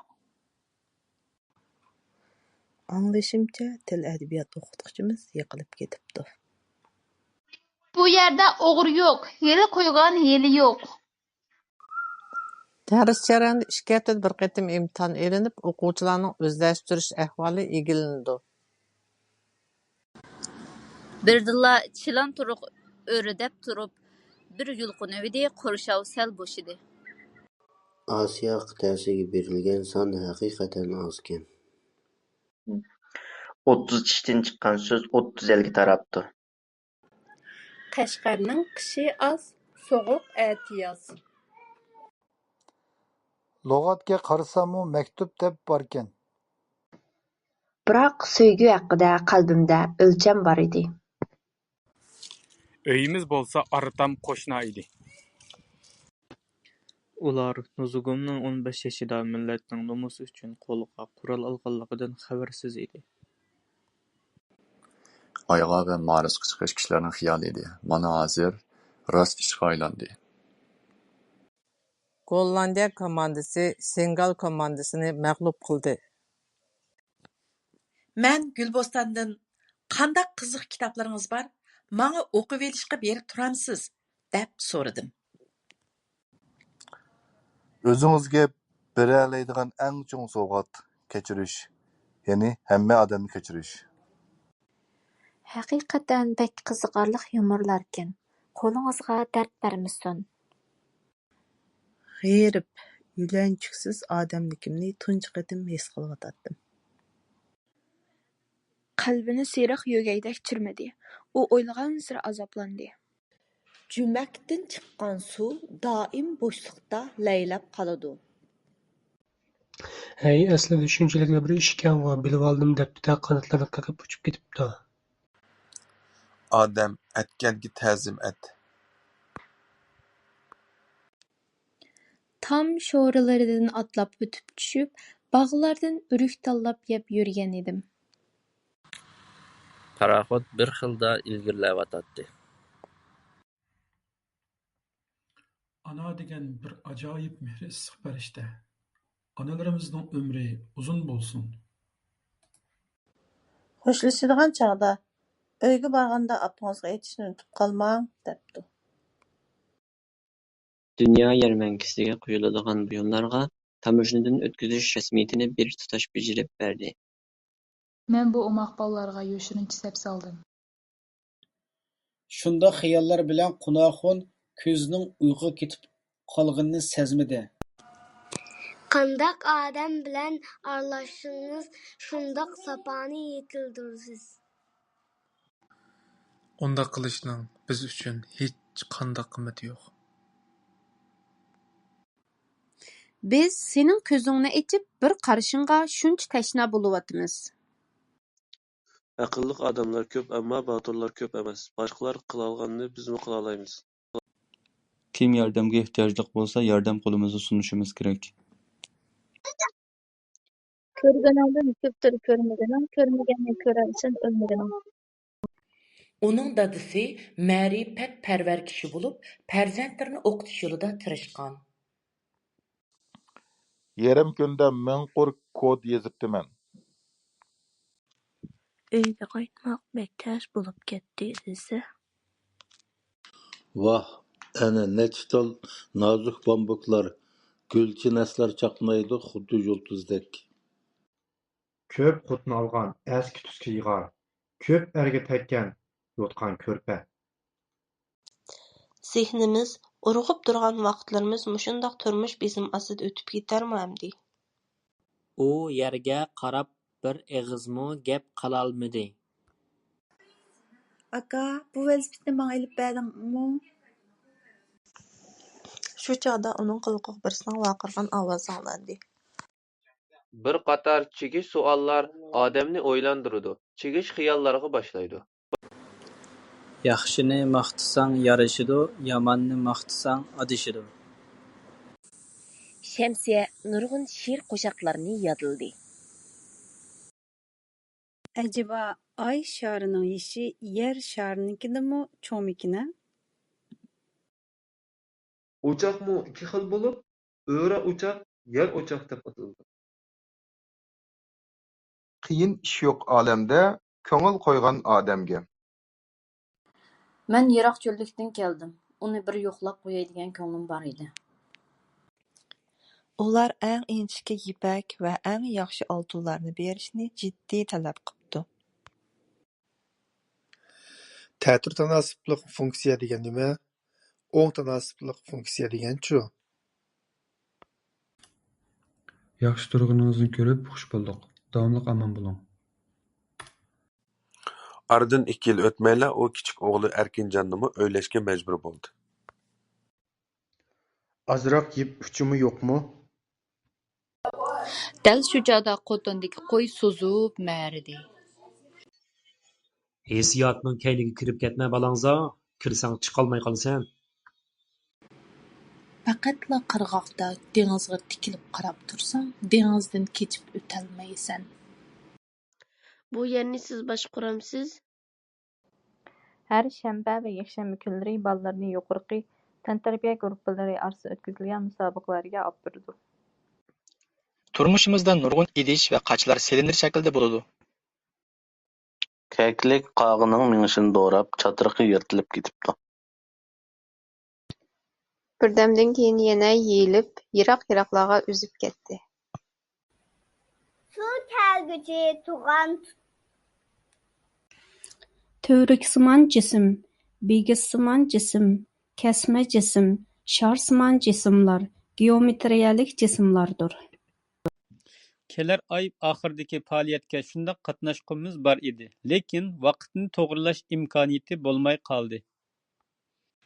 Hasadxo'rlik millatni xaroblashtiradigan xatarlik illat. Bizning yumaloq tomoq ustalimiz bor. Ko'zdan yiroq, ko'ngildan yiroq.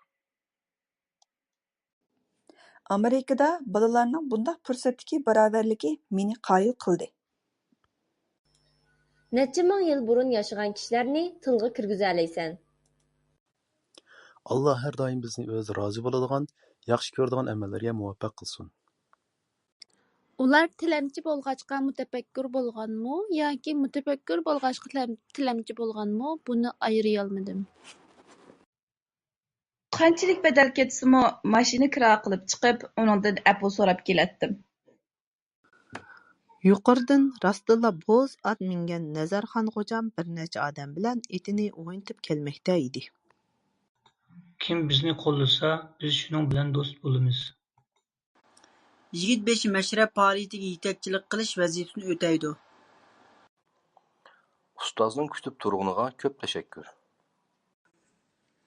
Lekin ko'pchilik bu balning og'zidan chiqqan gapni quloqdan quloqqa tarqatib o'tibdi. Bu tuzsizlik aylanish o'qi deb ataladi. Ketman samandan qo'rqidi, odam yomondan. Bularga birimi boshlang'ich maktab ichib bermadi. Ularning o'rniga tana, qaray parchalari, pishang, chambar degandek narsalar tizib qo'yibdi. Yuqorqi do'stimning va boshqa do'stlarimning qarashlariga qo'shilmayman. Qashqardagi tunji qor hali ham to'xtamay yog'yotidi. Avtomobil, poyezd, paraxod va aeroplan qatorliqlarning hammasi fizik prinsiplariga asosan yasalgan. U qisqa muddat komandirovkaga chiqib ketdi. Shuning bilan u shirkatga baldir kirganlarning hammasi millioner bo'lib ketdi. Davlat libosi din oltinlari bilan zinnatlandi. Tabiiyki, odamlarmi bo'lmagan bo'ladi. Shuning bilan oliy maktab o'qishi uchun radio elektronika kasbini tanladim. Aka, ailening ig'irchiligini menmi ko'tarishib bermasam bo'lmas? Radiosi bo'lsa, diametrining yarmiga teng. Ko'zliki bog'dagi mevalar shundoq o'xshab ketibdiki, shox-shoxini ko'tarolmay qolibdi. Boshqalarga aldirab baho bermang.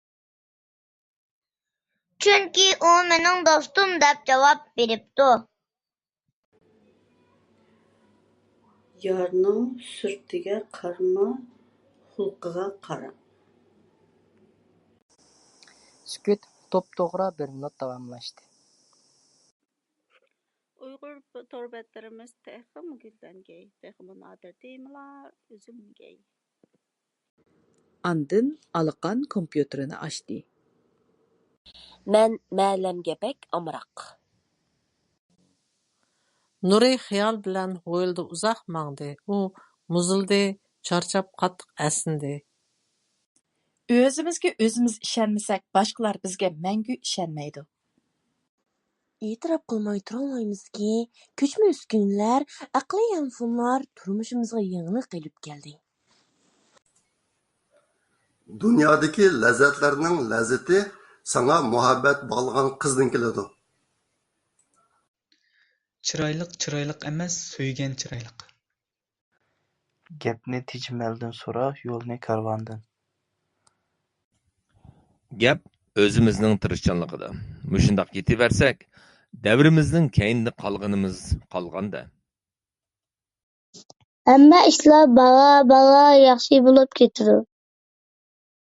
Janub tarafdagi bo'stonliqlarni qum bosmoqda. Quyosh parlab turgan bir attigini Gorki kitob o'qiyotdi. Dadam ko'cha tozalaydigan odam edi. Sen bo'lsang, yetim qo'ldek bo'yin qisib o'tirarsan. Hayotga astoydil muomala qilish hayotimizdagi har bir ish, har bir xizmatni minnatsiz tamomlashni talab qildi. Otliqlarmi ular bilan birga mangdi. Hayron qoldim. Odatda bo'ri xavfga yo'liqqanda baraqsan o'sgan o't-cho'p, dal-daraxtlar orasiga kirib oladi. Amaliyot nazariyadan ustun turdi. Ko'tarolmasang sangiltib ol. U o'zini go'yo gullar orasida yashayotgandek, gullarning xush hidi dimiga urilayotgandek his qilibdi. Otning nuqtasi eshakka to'g'ri kelmas. U kitobni to'lim yaxshi ko'rib o'qidi. U kulimsirgan holda sizg'ushni ittirib etib, muloyimlik bilan so'zladi. ئۆڭكۈردىن يېنىپ چىققان ئاياق ئىزلىرىنى بولسا كۆرمىدىم. تور بېتى شۇنداق كۆركەم، چىرايلىق ئىدى. ئۇ ھازىر بايىقى ئىككى قىلىقنىڭ يىرگىنچلىك ئىكەنلىكىنى كۆرۈپ تۇرۇپتۇ. ئۇلار بىك باراقسان مېۋىزارلىقتا ئۇياق-بۇياق ئۇچۇپ، ئانىسىغا ئەگىشىپ زىيانلىق قۇرتلارنى تۇتۇپ يەيدىغان بوپتۇ. نېمە دېسەڭ شۇنى ئاڭلايسەن. Сөйۈمлۈك بوۋا، بۇ قىلغىنىم توغرىمۇ؟ بالا كەلسە قۇش كەپتۇ، ئامەت كەلسە تاغ كەپتۇ. Biz kino ko'rgىلى birlikte baraylı. يەھۇدىيلارنىڭ قەد كۆتۈرۈش تارىخى دېگەن كىتابىنى ئاخىرى ئوقۇپ بولدۇم. ناھايىتى ئېسىل كىتابكەن. مەن مەكتەپتىن قايتىپ ئۆيگە ماڭغان ۋاقتىمدا دائىم بوۋامنىڭ گۈلگە سۇ قۇيۇۋاتقانلىقىنى كۆرىمەن. ئارشاڭ ناھىيەسى مۆتىدىل بەلباغ يېرىم قۇرغاق ئىقلىم رايونىغا كىرىدۇ. مېھمان دوستلىرىم بۈگۈنكى جەم بولۇشتىن ناھايىتى كەچ تارقاشتى. مەختۇمسۇلا بۇ ھالنى كۆرۈپ ئەندىشىگە چۈشۈپتۇ. بۇ مېنىڭلا ئەمەس، ھەممە قېرىنداشلىرىمىزنىڭ نالىسى. قۇشقاچ قاغىنىڭ مېڭىشىنى دورايمەن دەپ چاتىرىقى كېرىلىپ كېتىپتۇ. پېشقەدەم ئۇستاز ماڭا راستتىنلا ئىلىم ئۆگىتىشنى ئويلاپ، ئىشىكنى قەستەن ئوچۇق قويۇپتۇ-دە.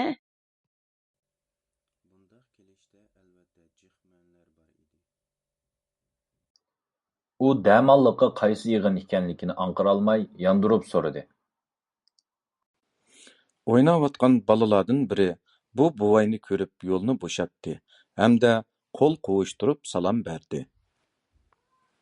بارىكاللا، كۆز تەگمىسۇن. بالىلارنىڭ ياخشى ئۈلگىسى بولدى. Vaholanki ko'pincha ahvollarda ular bundaq ajoyib ilhomga oson ega bo'lgan emas. پادىشاھ مەست بولسا، دۆلىتى غەرق بولۇر. Quyruq ko'rsatib o'pka setibdi. ئۆزلەپ بەرگەن پۇلنى تولۇقى بىلەن ئېلىۋېلىپ قىزىمىزنى قايتۇرۇپ بەرسىلە بوپتىكەن. دوستلىرى بىلەن ئىلىم يېڭىلىقلار ئۈستىدە تالىشىش قانداق قىزىقارلىق، ھە؟ كۆزلىرىڭنىڭ سۈزۈك كۆكسىدە لاغىلداپ تۇرغان ياشلارنى زادىلا كۆز قارچۇغۇڭنىڭ سىرتىغا چىقارمايتتىڭ. ئۇ قوغداشقا موھتاج. چوڭ دادامنىڭ قارىگىر ئېتىدىن سەبىخە قىممەتلىك ئەپەندىم. ئاتۇش بىلەن پەيزىۋاتتىكى يەر تەۋرەشتە ئائىلە زىيانغا ئۇچرىدى. ۋاي يەنە كەلدى. دا ئاشۇ ھالقىلىق پۇرسەتنى قولدىن كەتكۈزۈۋېتىپسىلەر. يېڭى قاردا توشقانلار چۆپ ئىزدەپ جىق تۈۋلىرىدىن، تىۋىلغىلار ئارىلىرىدىن چىقىپ سەكرىشىپ ئىز قالدۇرۇشىدۇ. ئۆتكەن رىيازەتلىك كۈنلەردە بۇرادەرلەرنىڭ ھەمدەرد بولۇشۇپ بەرگەنلىكىنى ئەسلەپ كېلىپ مۇنداق دېدى. يۆلىنىش كېلىشتە كەلگەن ئىسىملار جۈملىدە ئىش-ھەرىكەتنى بىلدۈرىدىغان سۆزلەر بىلەن باغلىنىپ كېلىدۇ. Siz mehmonni xushxuy, xushfe'l qarshi olib, hurmat bilan kutib Yaponiyaga bir haftalik xizmat bilan bordim. ئۇ كۆپىنچە ھەزرىتى ئائىشەدىن مەسلىھەت تەلەپ قىلاتتى. پادا باققاندا دوست ئىدۇق، ياڭاق چاققاندا ئايرىلدۇق. ئۆزبېكىستان جۇمھۇرىيىتى بولسا ئاسىياغا جايلاشقان بىر دۆلەت. بۇ دۇنيا قونالغۇ. سەن كارۋان ھېسابلىنىسەن. كارۋاننىڭ قونالغۇدا تۇرىدىغان ۋاقتى قانچىلىك بولاتتى؟ تولىمۇ ئەپسۇس، خىزمەت مۇناسىۋىتى بىلەن بۇ قېتىمقى دالا پائالىيىتىگە بارماسلىقنى بەكمۇ تەس قارار قىلدىم.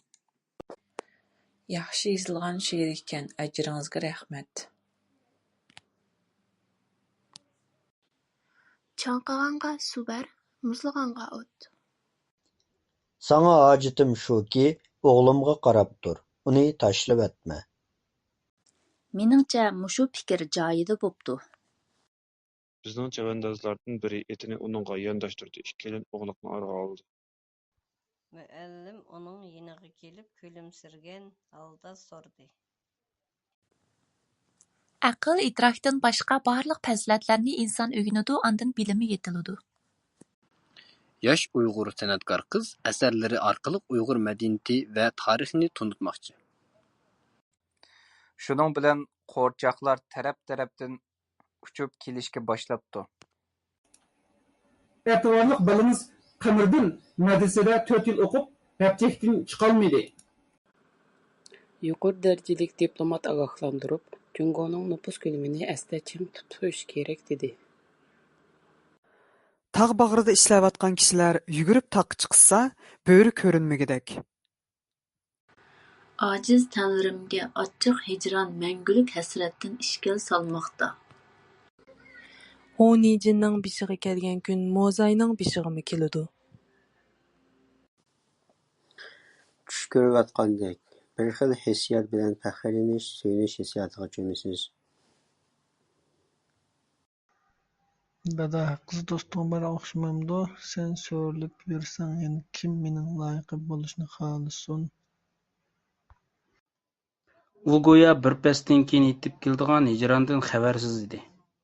ئۇرۇق تۇغقاننىڭ يىرىقى ياخشى، ئوتۇن ياغاچنىڭ يېقىنى. مەكتىپىمىز دەل-دەرەخ ۋە رەڭگارەڭ گۈللەرگە تولغان گۈزەل باغقىلا ئوخشايدۇ. ئۇ خۇددى بۆدۈنىنى ئېلىشقا ئىنتىلگەن قۇرغۇيدەك توختا دېگەنگە ئۇنىماي يۇلقۇنۇپ ئارام بەرمەيتتى. ئېغىر كۈنلەرنى كۆرۈۋاتقان قېرىنداشلىرىمىزنى كۆرگەندە يۈرەكلىرىمىز لەختە-لەختە بولۇپ كېتىپ بارىدۇ. شۋېتسارىيەنىڭ بىر ۋوگزالىدا ھاۋا تەكشۈرۈش ئورنىتىلغان چىرايلىق ئازادە بىر پويىز قوزغىلىش ئالدىدا تۇراتتى. قالتىس بىر ئىشنى دەپ بېرەي. دۇنيانى ياخشىلاشنى ھازىرنىڭ ئۆزىدىن باشلىسىڭىز بولىدۇ. قورقما، شىردەك داداڭ بار بالام. موزاينىڭ يۈگۈرۈشى سامانلىققىچە. ئىش قىلىپ ۋاقىتنى بىكار ئۆتكۈزمەسلىك لازىم. كۆپ خانىلىق سانلارنى 2 خانىلىق سانلارغا قانداق كۆپەيتىش كېرەك؟ ھەقىقىي ئەھۋالنى بىزگە تەپسىلىيرەك سۆزلەپ بەرگەن بولسىڭىز. مەيداندىكىلەر پاراققىدە كۈلۈشۈپ كەتتى. خەلق بارغانسېرى چۇۋۇلدىشىپ، تەرتىپ بۇزۇلۇشقا باشلىدى. شاھ ئوردىسىغا قايتىپ كېلىپمۇ بۇ ئىشنى ئويلاپ ھەسرەتتە ئۆرتىنىپتۇ.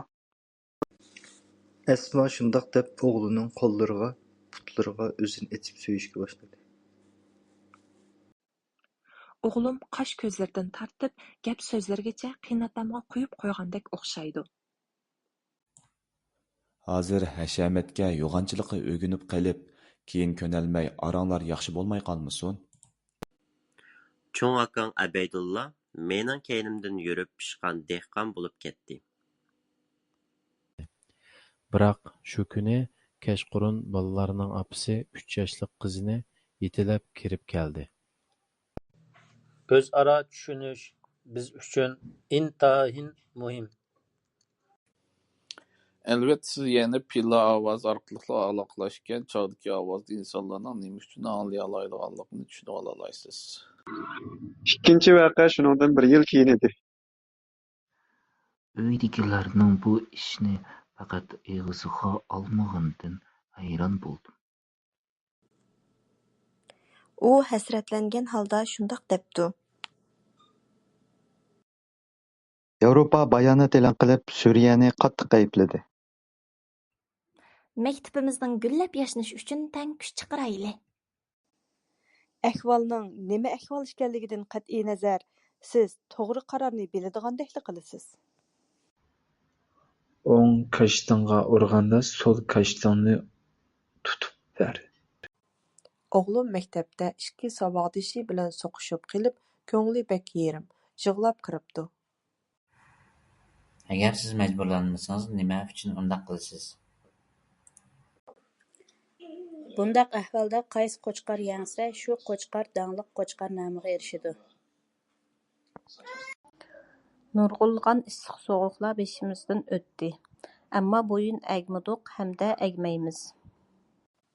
ئۇنىڭ قارىشىچە خاتا سۆزلەش مەدەنىيەتسىزلىك، مەدەنىيەتسىزلىك بولسا بىر خىل ياۋايىلىق ھېسابلىناتتى.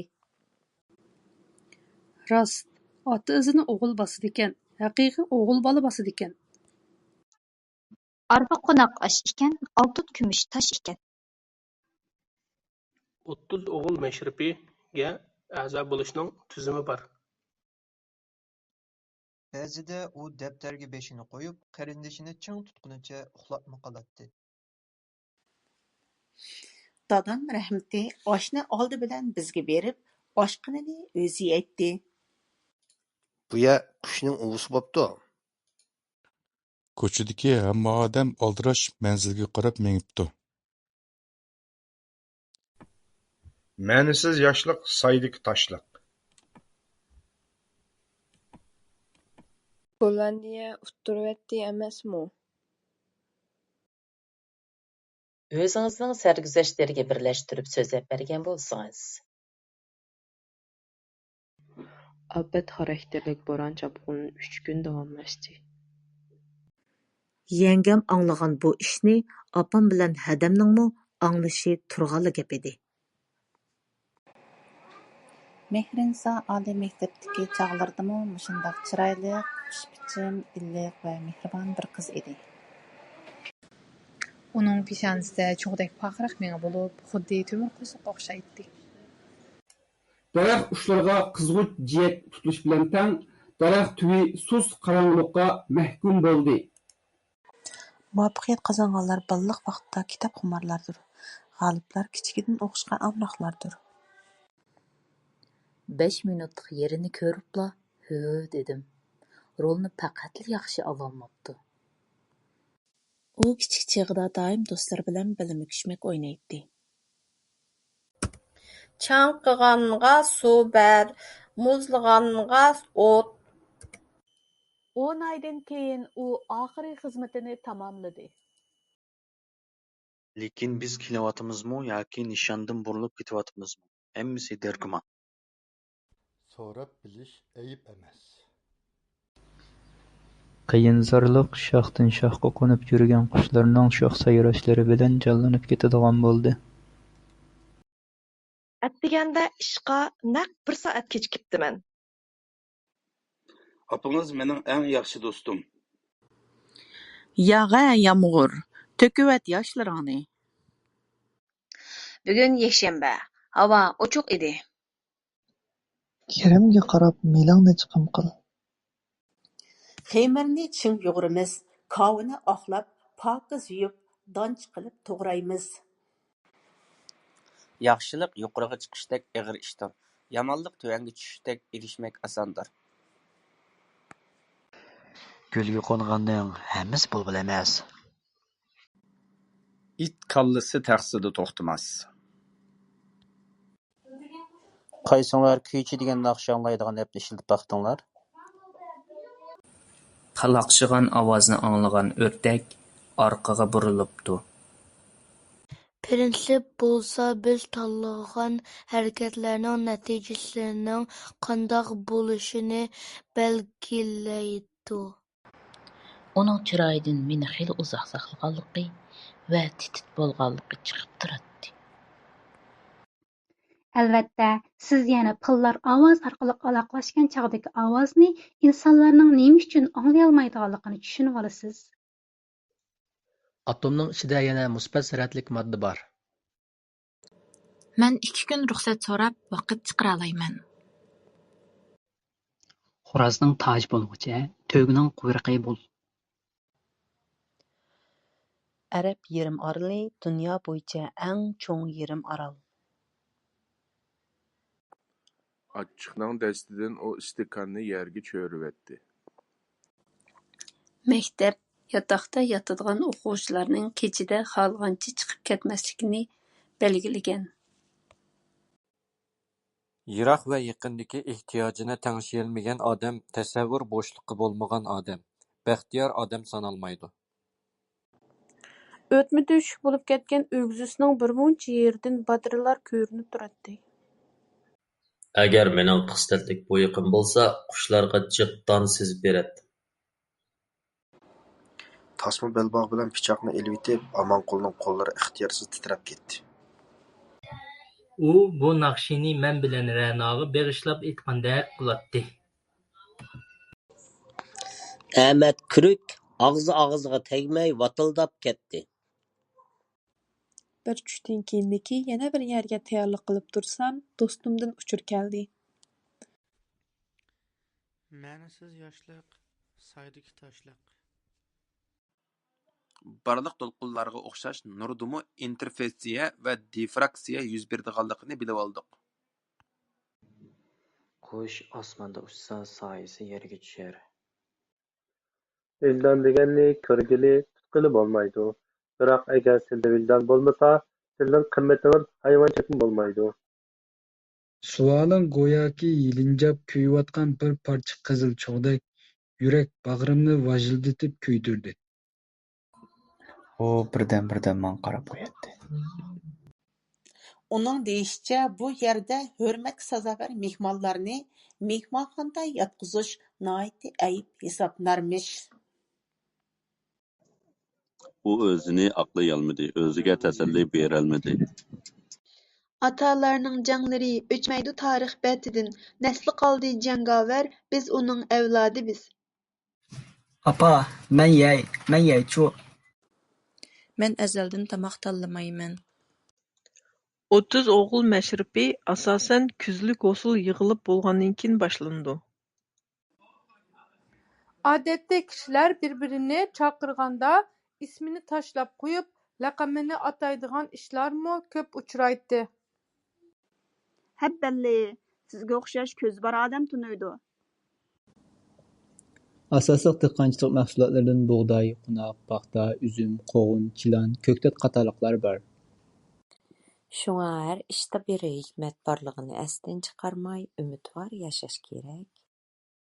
نامراتلار مەھەللىسىدە يۈرگەن كوچا-لۈكچەكلىرىنىڭ تەققە-تۇرقىنى مودا قاتارىدا چۈشىنىۋېلىشقان ئىدى. ئۇ ئۆزىگە خاس مىللىي ئالاھىدىلىككە ئىگە بولۇپ، باشقا تەنھەرىكەت تۈرلىرىدىن پەرقلىنىدۇ. ئۇ ئۇيان ئويلاپ، بۇيان ئويلاپ، ئاخىرى بىر ئامال تېپىپتۇ. تۇخۇمنى كۆتۈرۈپ كېلىۋاتقان ئوقۇتقۇچى خاپا بولۇپ كەتتى. تۇرپان ئويمانلىقى تەڭرىتاغنىڭ باغرىغا جايلاشقان. بىر نەرسىگە پۈتۈن ۋۇجۇدۇڭ بىلەن بېرىلسەڭ، پۈتۈن دۇنيا ساڭا ياردەم بېرىدۇ.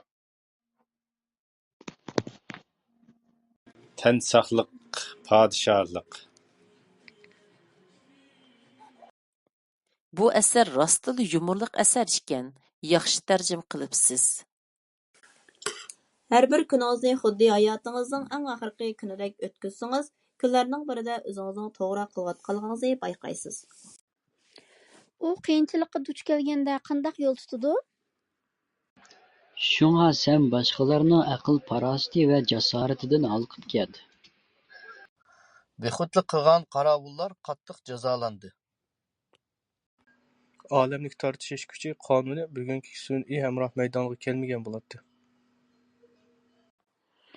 بىكار ئولتۇرغۇچە ئانچە-مۇنچە كىتاب ئوقۇيلى. ھەممەيلەن بىر-بىرىگە ئەگىشىپ سۆز قېتىشىپتۇ. ئۇ بىردەم ئارام ئېلىۋالغاندىن كېيىن خىزمەت تەجرىبىلىرى توغرۇلۇق پاراڭنى باشلىدى.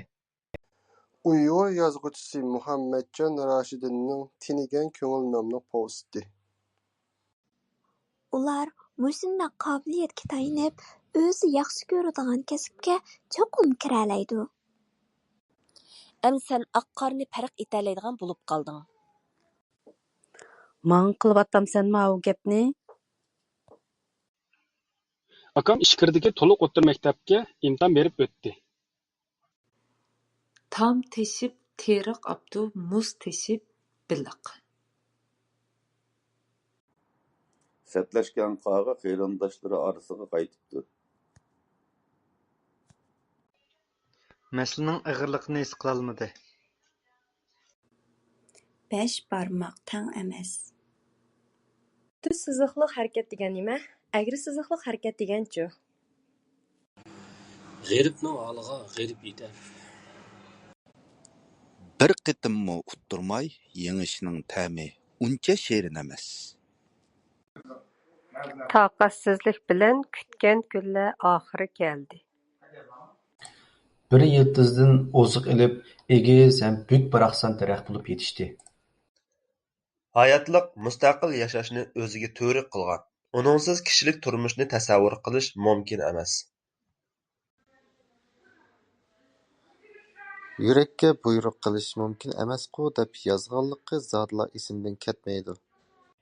تەجرىبە ئىشلىگەندە چوقۇم پاكىز ئەسۋابلار ئىشلىتىلىشى كېرەك. ئۇنداق بولمايدىكەن تەجرىبە نەتىجىسىگە تەسىر يېتىدۇ. كىمگە ئېگىلىپ تەزىم قىلسا، شۇنىڭ قەلبى ھۆرمەت غۇرۇرى بىلەن سۆيۈنەتتى. دوستۇڭ يامان بولسا قېچىپ قۇتۇلارسەن، خوتۇنۇڭ يامان بولسا قانداق قۇتۇلارسەن. تىلى شېكەر، دىلى سەھەر. ئۇ ئېگىز ئۇرۇق، دۈم چەكەرەك، كۆزەينەك تاقىۋېلىپ خىيال بىلەن يەرگىلا قاراپ ماڭىدىغان ئادەم. تۇخۇمنى تاشقا ئۇرغان نەدە بار؟ تۇخۇمنىڭ ئاشۇ تاشتا دەردى بار. يەر شارى ۋە باشقا سەييارلارنىڭ ھەممىسى قۇياشنىڭ ئايلىنىپ ھەرىكەت قىلىدۇ. مېڭىشنى بىلمىگەن ئۇي كىرنى بۇزىدۇ. ئىنىم ئەمدى 5 ياشقا كىرگەن بىلەن ئۇ 1دىن 100گىچە سانىيالايدۇ. كاتالىزاتور خىمىيەلىك تەجرىبىلەردە ناھايىتى كۆپ ئىشلىتىلىدۇ. پاھ، نېمە دېگەن تاتلىق ھە! ھېس قىلىشىمچە، جەنۇبتىكى ئائىلىلەردە بالىلارنى مۈلۈكتەك كۆرۈپ، بالىلارغا ھەر جەھەتتە ئەركىنلىك بەرمەيدىغان ئەھۋاللار بار ئىدى. قىزىقچىنىڭ گېپى بىلەن كۆپچىلىك يەنە كۈلۈشتى. لېكىن ئىلىم-پەننىڭ تەرەققىياتى كۆپ ھاللاردا قارىغۇلارچە ئىشىنىش چەكلىمىسىنى بۇزۇپ تاشلاشتىن باشلىنىدۇ. نېمىشقا سىزنى تەڭرى ماڭا ئۇزاق ئۆمۈر ئاتا قىلدى دەيدىلا. ساۋاقداشلارنىڭ بەزىلىرى ناخشا ئېيتىپ ئۇسسۇل ئوينىدى. جاننى نېمىگە لازىم قىلىسەن؟ ئابداللىققىمۇ؟ دەپ ۋارقىرىدى ئۇ. ئابداللىق ئابداللارغا خاس ئىش-ھەرىكەت، قىلىق. بۇ گۈزەل مەنزىرىلەر ساۋاقداشلارنىڭ زوقىنى قوزغىدى. چاتما ناخشىلار. سىز ئۇلارغا ئېيتىپ قويۇڭ، ئۇلار مېنى ساقلىمىسۇن. نەچچە ياشقا كىردىڭىز دەمسىز؟ بىراق كۈننىڭ مۇشۇنداق ئىسسىق تەپتىدە سىز تېخىچىلا بىر غۇر ئىكەنسىز، دېدى باھار كۈلۈپ. ئاخىرىدا بىزنىڭ شىركەت مېنىڭ تەلىپىمگە قوشۇلدى.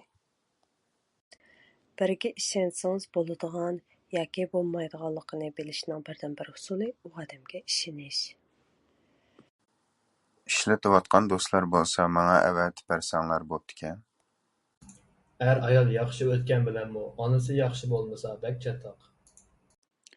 دېمىسىمۇ كىيىۋالغان كىيىملىرىنى، قىلىۋاتقان كەسپىنى دېمىگەندە بىر يەرلىرىدىن قىز بالىنىڭ سىيماسى چىقىپلا تۇراتتى. ئاپام سىڭلىمنى ئېلىپ كەتكەندىن كېيىن مەن دادام بىلەن ئۆيدە قالدىم. بۇنىڭدىن باشقا ئەنگلىيەدە 2 پارچە كىتابى نەشر قىلىندى.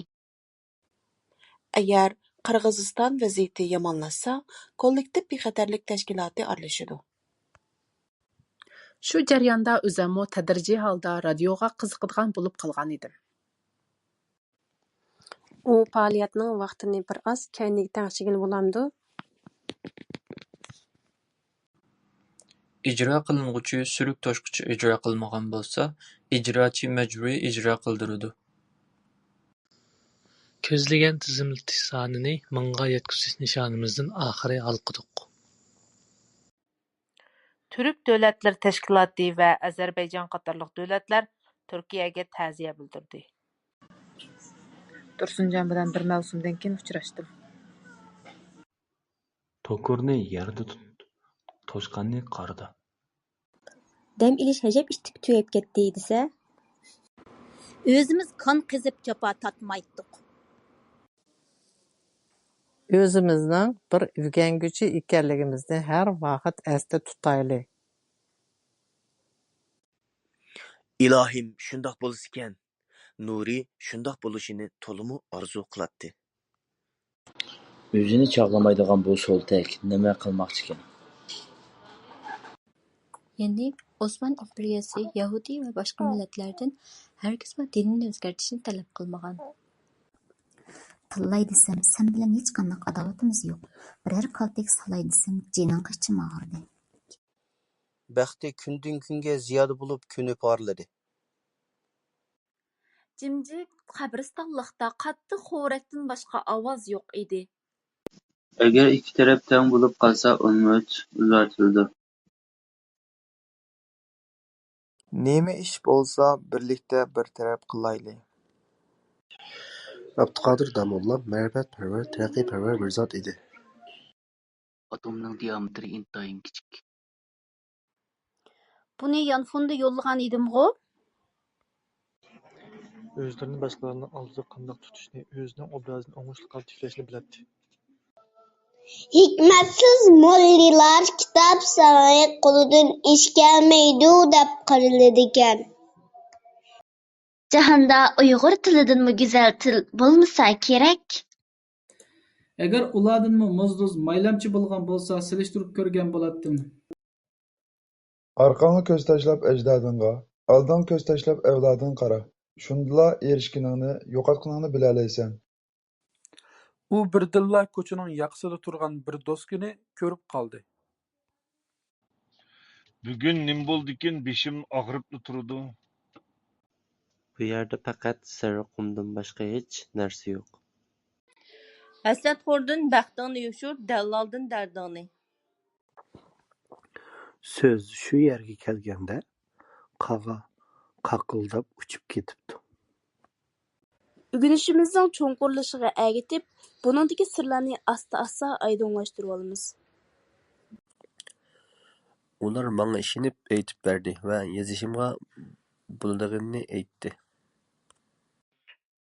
U yerdagi ig'ir emgak bazmiga aylangan. Avtomobillar ko'paymoqda, yo'llar kengaytirilmoqda, yer osti o'tishma yo'llar yasalmoqda. Daraxtlarga yamashib, ular bek sho'x o'ynaydi. Chechaklarni to'zitib, g'o'ralarni qo'ymaydi. U menga tikilib qaradi. Assalomu alaykum.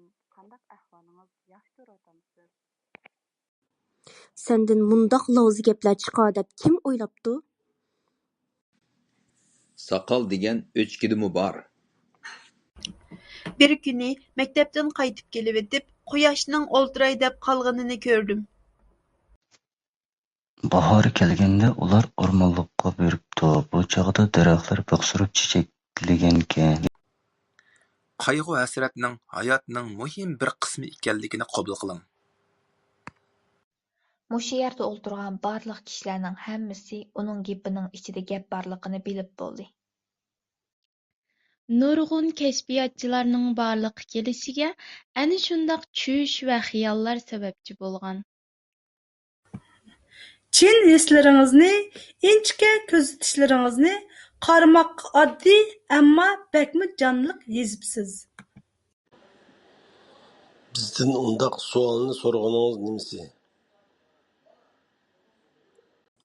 Bir eg'iz gapmi qilmaqdi. Ular go'zallik va oqko'ngillikning simvoli.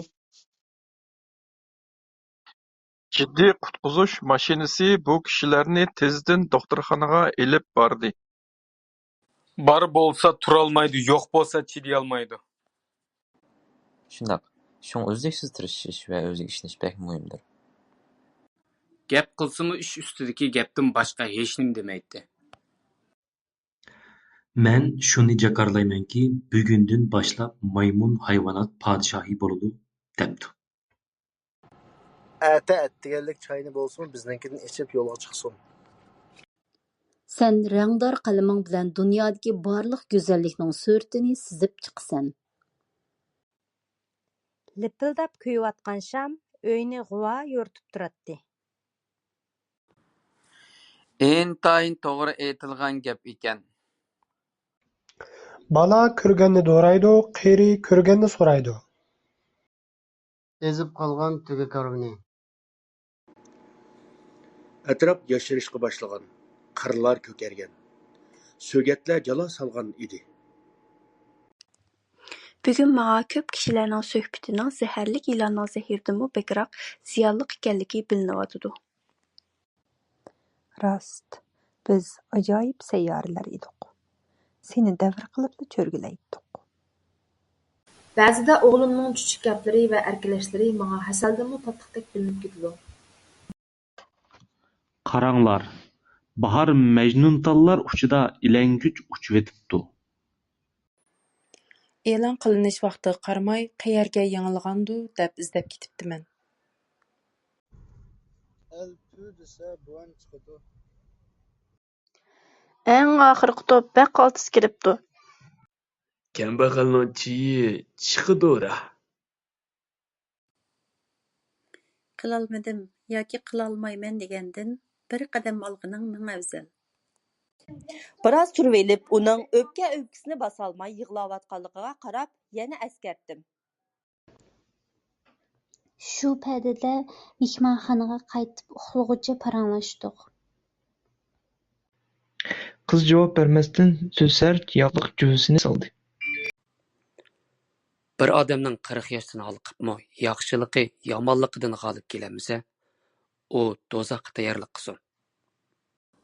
بىر كۈن تالاغا چىقماپتىمەن. نېمە دېگەن جاپالىق كۈنلەر بۇ. ئۇيغۇر تىلىنىڭ ئىملا قائىدىسى. پاراخوت دەھشەتلىك زىلزىلىدىن قاتتىق چاقىرىشقا باشلىدى. كېيىن قايىللىق بىلەن ئېلىنىڭ مۈرىسىگە ئۇرۇپ قويۇپ دېدى: بولىدىكەنسەن جۇمۇ، دېگىنىڭنى قىلدىڭ. ئاي بېشىدا مولچىلىق، پارقىرايدۇ بەتىڭكە، ئاي ئاخىرى يانچۇقتىن تېپىلمايدۇ بىر تەڭگە. قۇملۇقنىڭ ئىچكىرىگە قارىغاندا قىرغاقلىرىدا بوران كۆپ چىقىدۇ. نېمە ئۈچۈن بىردەم يىغلاپ بىردەم كۈلسە؟ ياخشىنى ماختىساڭ يارىشىدۇ، ياماننى ماختىساڭ ئادىشىدۇ. سەھەر تۇرغان سائادەت، كېيىن تۇرغان پالاكەت. ھايات مەسىلىلىرىنى يازغان بولسا، رومانلىرىدا زور تارىخىي ۋەقەلەرنى تەسۋىرلىگەن. بۇ مال-دۇنيا ھەبىبۇللا غوجام بىلەن نۇرىنىڭ. ئۇلارغا يازغان خەتمۇ شۇنىڭ ئىچىدە. دوستلىرى بىلەن ئىلىم، يېڭىلىقلار ئۈستىدە تالىشىش قانداق قىزىقارلىق ھە؟ يېرىپ كەلگەن ۋاقىتتا ئىسسىق باسقۇدەك تاماق يېسە ئادەمنىڭ ھاردۇقى چىقىپ قالىدۇ. ئېتىزلىقنىڭ كەپە تۇرغان تەرىپىدە بىر ئېرىق سۇ ئېقىپ تۇراتتى. شۇنداق، ئاۋازىمنى قويۇۋېتىپ يىغىلغۇم بار. كىرىشتىن ئاۋۋال چىقىشنى ئويلا. دەرس توردا ئۆتۈلەمدۇ ياكى سىنىپتىمۇ؟ Bunun biri özümüzün medeniyeti, tili ve dinini saklap kılış. Yani biri özümüzü güçlendiriş. Türkiye'de YTV'de uqdinglar mı? Rezillik haman məğlub oldu. Oğlunuzmu şundaq umaq çoğ bolupdu.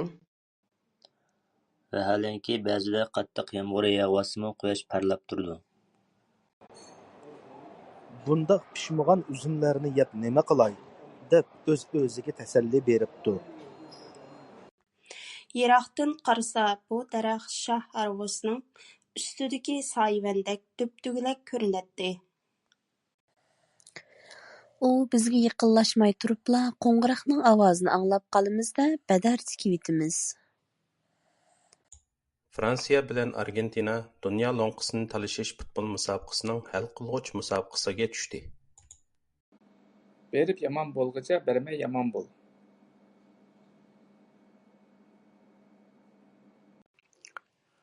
Chidamashning nolisi to'la, xushyoqmashning bahonasi.